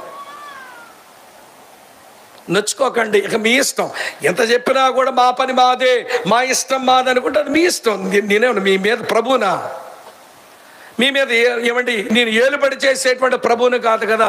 వాక్యానుసారంగా దేవునికి బాధ పెట్టకుండా మన కార్యక్రమైనా, మన పరిపాట్లైనా, మన ఆరాధన అయినా అది చాలా ప్రత్యేకంగా ఉండాలి. ఏమండి దేవుని హృదయాన్ని గాయపరచకూడదు. అట్లా చేసుకుందాం. ఏమంటున్నాడు అబ్రాహాముతో దేవుడు, ఇందువలన నీవు నాకు భయపడువాడవని నేను ఇస్తున్న సాక్ష్యం. నువ్వు దేవునికి భయపడవాడవని నేనెందుకు సాక్ష్యం ఇస్తున్నానంటే, తాజా ప్రత్యక్షత పొందినవాడివి, తక్షణమే విధేయత చూపిన వాడివి, తన్ను తాను సిద్ధపరచుకున్నవాడివి, తనలో ఉన్న విశ్వాసం ప్రదర్శించిన వాడు, అలాగనే తన్ను తాను ప్రత్యేకపరచుకున్నవాడు. ఈ 5 అనుభవాలు చూసిన దేవుడు అంటున్నాడు, నువ్వు నిజంగా నాకు భయపడవాడవి. చెప్పండి, ఇప్పుడు దేవుడు అంటాడా? గొరిజోల్లో దేవుడు అరుస్తున్నాడు, నేను తండ్రినైతే మీరు నా పిల్లలైతే, నేను మీ యజమానుడనైతే మీరు నా దాసులు దాసురాండ్రు అయితే నాకు భయపడే వాళ్ళు ఎక్కడున్నారు? గురిజోల్లో మీటింగ్లో. దేవుని భయం లేదు కానీ అన్ని భయాలు ఉన్నాయి మన దగ్గర. మీకు ఆ విషయం చెప్పనా? నీకు దేవుని భయం ఉంటే నీ మీదకు వచ్చే అన్ని భయాల్ని దేవుని భయం మింగేస్తుంది. నీకు దేవుని భయం లేకపోతే అన్ని భయాలు నీ మీద పడి నిన్ను మింగుతాయి. మోషే చేతులను కర్ర పామైంది, మాంత్రికుల చేతులను కర్రలు పాములైనాయి. కానీ మోషే కర్ర పామైంది చూశారు, ఈ పాము అన్ని పాములు మింగింది. అంతే కదన్నా? దేవుని భయం అనేది మనకు ఒకటి ఉంటే మన మీదకు వచ్చే అన్ని భయాల్ని దేవుని భయం మింగేస్తుంది. మనకు దేవుని భయం లేకపోతే అన్ని భయాలు వచ్చి మనల్ని మింగుతాయి. కనుక దేవా, నీ భయము నాలో పుట్టించవా, నీ భయము నాకు నేర్పించవా. నేర్చుకోవాలి. దేవుని భయం ఊరకనే రాదు. దావీదు పిలిచాడు, నా పిల్లలారా నా యొద్దకు రండి, మీకు దేవుని భయం నేర్పించదనన్నాడు. దేవుడు పుట్టిస్తాడు, దేవుని సేవకులు నేర్పిస్తారు. దేవుడు పుట్టిస్తాడు, తల్లిదండ్రులు నేర్పిస్తారు. దేవుడు పుట్టిస్తాడు, దేవుని సంఘం నేర్పిస్తుంది. దేవుని సేవకుడు, దేవుని సంఘం అమ్మా నాన్నల పర్యవేక్షణలో ఉండకపోతే దేవుని భయం ఎవరు నేర్చుకోలేరు. వీళ్ళు బరితగించి బతికేస్తారు. ఇంకెక్కువ చెప్పలేను, ఇప్పటికే చాలా టైం అయింది. ఒళ్ళు మండుతున్నట్టుంది. ఆకలిస్తుందా? 2 సాక్ష్యాలు చెప్తానన్నాను కదా, ఒకటే చెప్పే ఎంతసేపు. 2వ సాక్ష్యం కొద్ది నిమిషాలు చెప్పే ముగిస్తాను. 1:30కి వెళ్దాం తినడానికి. ఏమంటారు అక్క? ఏమంటారు? 1:30కి వెళ్దాం భోజనానికి. ఇంకొక పావు గంట వినండి చాలు, సరిపోతుంది. రండి. నాకు 11:30కి ఇచ్చారు మరి టైం. 11కి ఇస్తానన్నారు. నేను 1 ముగిద్దాం అనుకున్నాను, కానీ నాకు 11:30కి ఇచ్చారు. మీ ఆలస్యం వల్ల, వాళ్ళది తప్పు కాదు. కాబట్టి ఇప్పుడు 1:30 అవుతుంది. ఇది నా ఆలస్యం కాదు, తప్పెవరిది? తోసుకోండి మీ మీద. అది ఇష్టం అవుదా తప్పు తోసుకోవడం? 1:30కి వెళ్ళిపోదాం. సరే, 15 నిమిషాల్లో 2వ సాక్ష్యం చెప్పి ముగిస్తారండి. ఒకసారి ఆదికాండం, మళ్ళీ ఆదికాండమే చదువుతున్నాను చూడండి. మంచి మాట, బాగుంటుంది ఈ మాట కూడా. ఆదికాండం 42వ అధ్యాయం 18వ వచనం. ఆదికాండం 42:18 చూడండి. 3వ దినమున యోసేపు వారిని చూచి, నేను దేవునికి భయపడవాడును, మీరు బ్రతుకున్నట్లు దీన్ని చెయ్యండి అన్నాడు. అబ్రాహామును గురించి దేవుడు సాక్ష్యం ఇచ్చాడు, యోసేపు తన సొంత సాక్ష్యం చెప్తున్నాడు. అబ్రాహామును గురించి దేవుడు సాక్ష్యం ఇచ్చాడు, యోసేపుని గురించి తన సొంత సాక్ష్యం చెప్పుకున్నాడు. చాలాసార్లు బోధకులు చెప్పగా నేను చాలా ప్రసంగాలు విన్నాను. యోసేపు దేవునికి భయపడి పాపం చేయకుండా పారిపోయాడు. ఆయన పవిత్రంగా ఉన్నాడని చెప్తుంటాం, అది నిజమే, అది మంచి సందర్భమే. యోసేపు దేవునికి భయపడవాడని నేను ఒకసారి ప్రభుని అడిగాను, దేవా యోసేపు నీకు భయపడవాడని ఆ ఒక్క ఉదాహరణ నాకు చాలడంలా, ఇంకా ఏమైనా ఉంటే చెప్పవా అంటే నాకు సందర్భం దొరికింది. యోసేపు దేవునికి భయపడేవాడుగా అతను జీవించిన జీవితం ఒక కాంటెక్స్ట్లో దొరికితే నాకు భలే సంతోషం అనిపించింది. ఎప్పుడు పొతిఫర్ బారి నుంచి పారిపోయాడు, దేవునికి భయపడి. ఒక్క ఉదాహరణేనా యోసేపు దేవుని భయపడేవాడు అనడానికి? లేదు, మరొకటి చూపిస్తా. వినండి, ఆ వారు సందర్భం చూపించి ముగించేస్తాను. ఆదికాండం 50వ అధ్యాయానికి రండి. యోసేపులో ఉన్న దేవుని భయం ఏంటో చూపిస్తాను. ఆదికాండం 50వ అధ్యాయం చదువుతున్నాను. 17వ వచనం నుంచే చూడండి. యాకోబు చచ్చిపోయాడు, తన ప్రభు దగ్గర వెళ్ళిపోయాడు. ఇప్పుడు అన్నదమ్ములంతా యోసేపు ముందుకు వచ్చి మాట్లాడుతున్నారు ఇట్లా. 17వ వచనం చూడండి. నీ తండ్రి, అదే మన తండ్రి, తాను చావక మునుపు ఆజ్ఞాపించినదేమనగా, మీరు యోసేపుతో నీ సహోదరులు నీకు కీడు చేశారు కనుక దయచేసి వారి అపరాధమును వారి పాపమును క్షమించుమని అతనితో చెప్పుడి అని అన్నాడు. దయచేసి నీ తండ్రి దేవుని దాసుల అపరాధమును క్షమించుమనిది. వారు యోసేపుతో ఇలా మాట్లాడుచుండగా అతడు ఏడ్చెను. ఎందుకంటే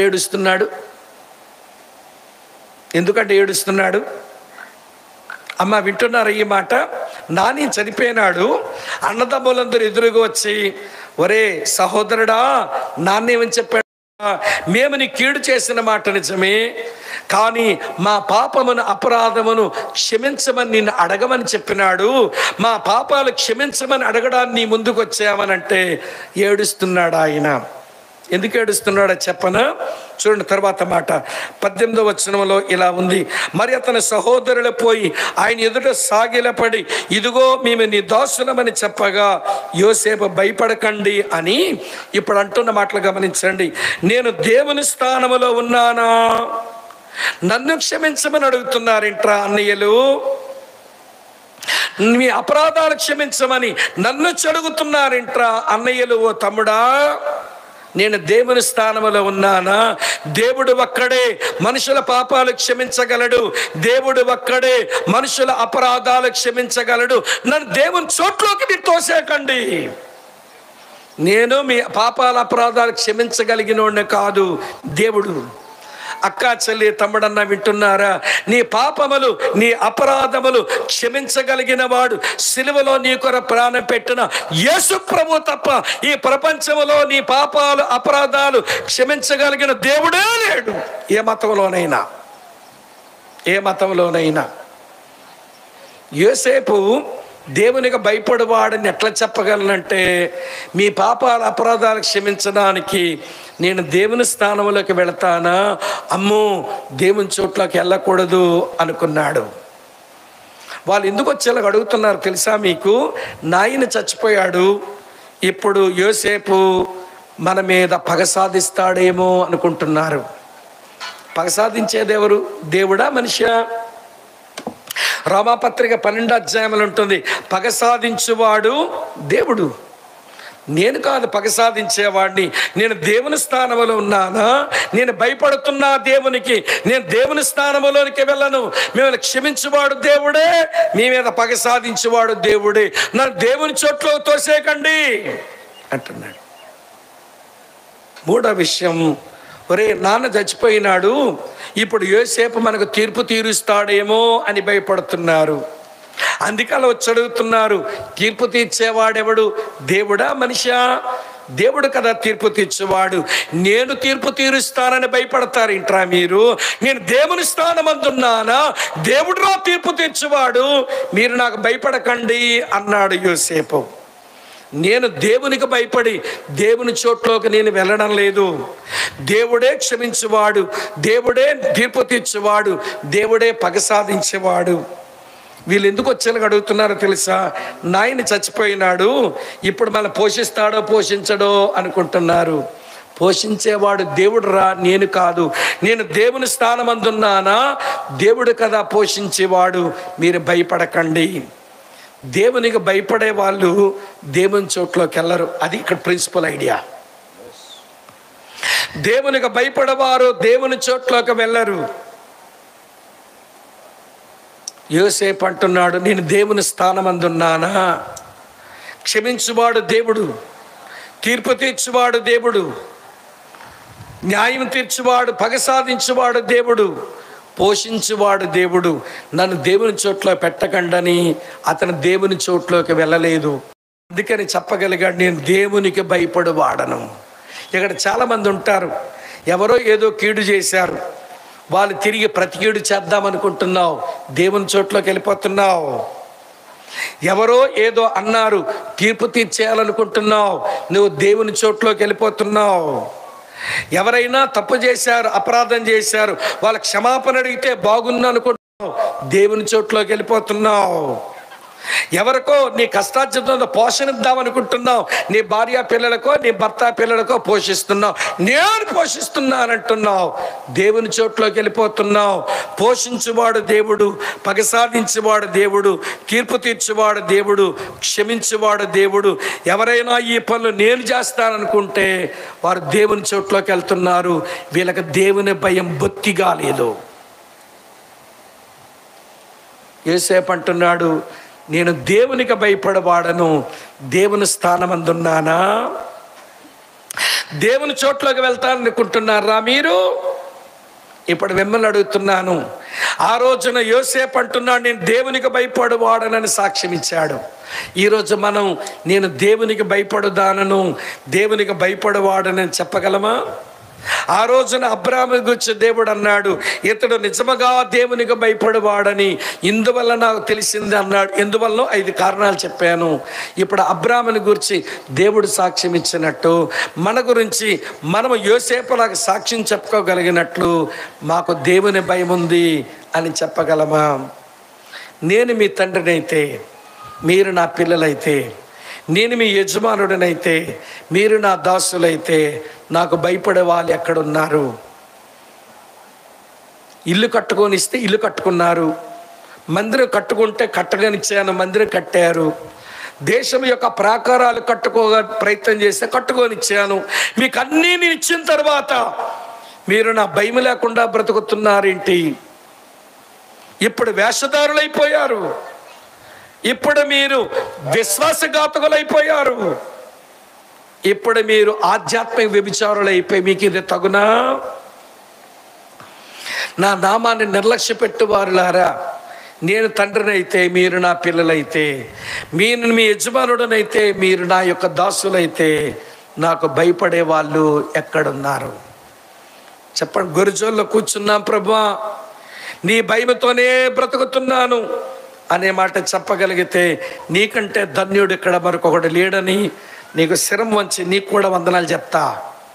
ఒకవేళ దేవుని భయం లేకుండా బ్రతికితే తప్పు లేదు, పశ్చాత్తాపడదాం. ప్రభా, నీకు భయపడ్డా మాకు నేర్పించవా, నీ భయముతో మమ్మల్ని నింపవా, నీ భయము మాకు నేర్పించు అని వేడుకుందాం. తల వంచండి, కళ్ళు మూసుకోండి, ప్రార్థన చేస్తాం.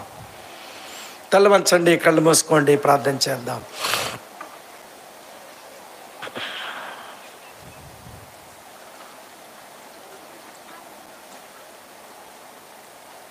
సుమారు 1:55 వాక్యం విన్నాం.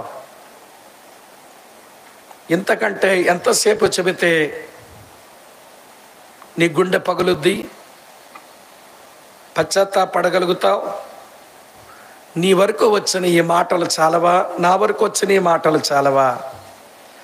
ప్రభు అరుస్తున్నాడు ఈ మధ్యాహ్నపు వేళ, నేను నిజంగా మీకు తండ్రినేనా, మీరు నా పిల్లలేనా? నిజముగా నేను మీ యజమానుడినేనా, మీరు నా దాసులు దాసురాండ్రైనా?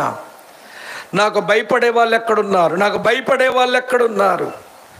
అయ్యో, ఈ మనుషులు దేవుని భయం బొత్తిగా లేకుండా బరితెగించి బ్రతుకుతున్నారన్నది దేవుని యొక్క ఆవేదన, దేవుని యొక్క భారం. అదే మాట మనందరి వరకు తీసుకుని వచ్చాడు. కొన్ని మాటలు మీ సాంప్రదాయాలు ఆచారాలకు భిన్నముగా ఉన్న మాటలు ఒకవేళ నేను చెప్పానేమో, నా మీద మీరు ఆశపడకండి. దేవుని భయంతో బ్రతకడానికి తీర్మానించండి. ఉందా సంతృప్తి? ఉందా పవిత్రత? ఉందా చెడుతనమని విసర్జించే అలవాటు? మనలో ఉందా చెడుతనాన్ని ఆశించుకునే అలవాటు? నీ లోపల ఉన్న భయం తండ్రి వలన, వాక్యం వలన, ఆత్మ వలనే లోపలికి వచ్చాయా? లేకపోతే పులుముకుంటున్నావా? భయం ఉన్నట్టు నటిస్తున్నావా? అన్నదమ్ముల రక్క చెల్లులార వద్దు. మనం నటించి మనం మేలు తెచ్చుకోలేము. అబ్రాహాములో దేవుని భయం చూచాడు దేవుడు. యోసేపు తనలో తాను చూసుకోగలిగాడు తన దేవుని మీద తనకున్న భయాన్ని. ఈరోజు అటువంటి సాక్ష్యపు జీవితం మన కలిగి ఉండినట్లుగా దేవుని కృపను కోరుదాం. తల వంచి ప్రార్థిస్తూ ఉండగా అడగండి, ప్రభువా నీ భయము నాలో పుట్టించవా. నాకు నేనుగా నీకు భయపడలేను, నేను బలహీనురాలున్న అయినా బలహీనుడను. అబ్రాము లాంటి మంచి అనుభవాలు, యోసేపు లాంటి మంచి అనుభవాలు ఓ ప్రభువా నాకు దయచేయవని ఎవరికి వారమే ఇష్టంతో ప్రార్థన చేద్దాం. వాక్యాలు వినడం ఒక వ్యసనంలాగా చేసుకొని విన్నాములే అని సరిపెట్టుకోవద్దు. విన్న వాక్యాన్ని స్పందిస్తూ ప్రభువుని వేడుకుందాం. ప్రభువా నీ భయము నాలో పుట్టించు, నీ భయము నాకు నేర్పించు. నీ మందిరములో నీ సేవకుల ముందు నేను కూర్చున్నప్పుడు నీ భయము నాకు నేర్పించవా. మా కుటుంబ సభ్యుల మధ్య నేనున్నప్పుడు నీ భయము నాకు నేర్పించవా అని భారంతో ఇష్టంతో వేడుకుందాం, ప్రార్థన చేసుకుందాం.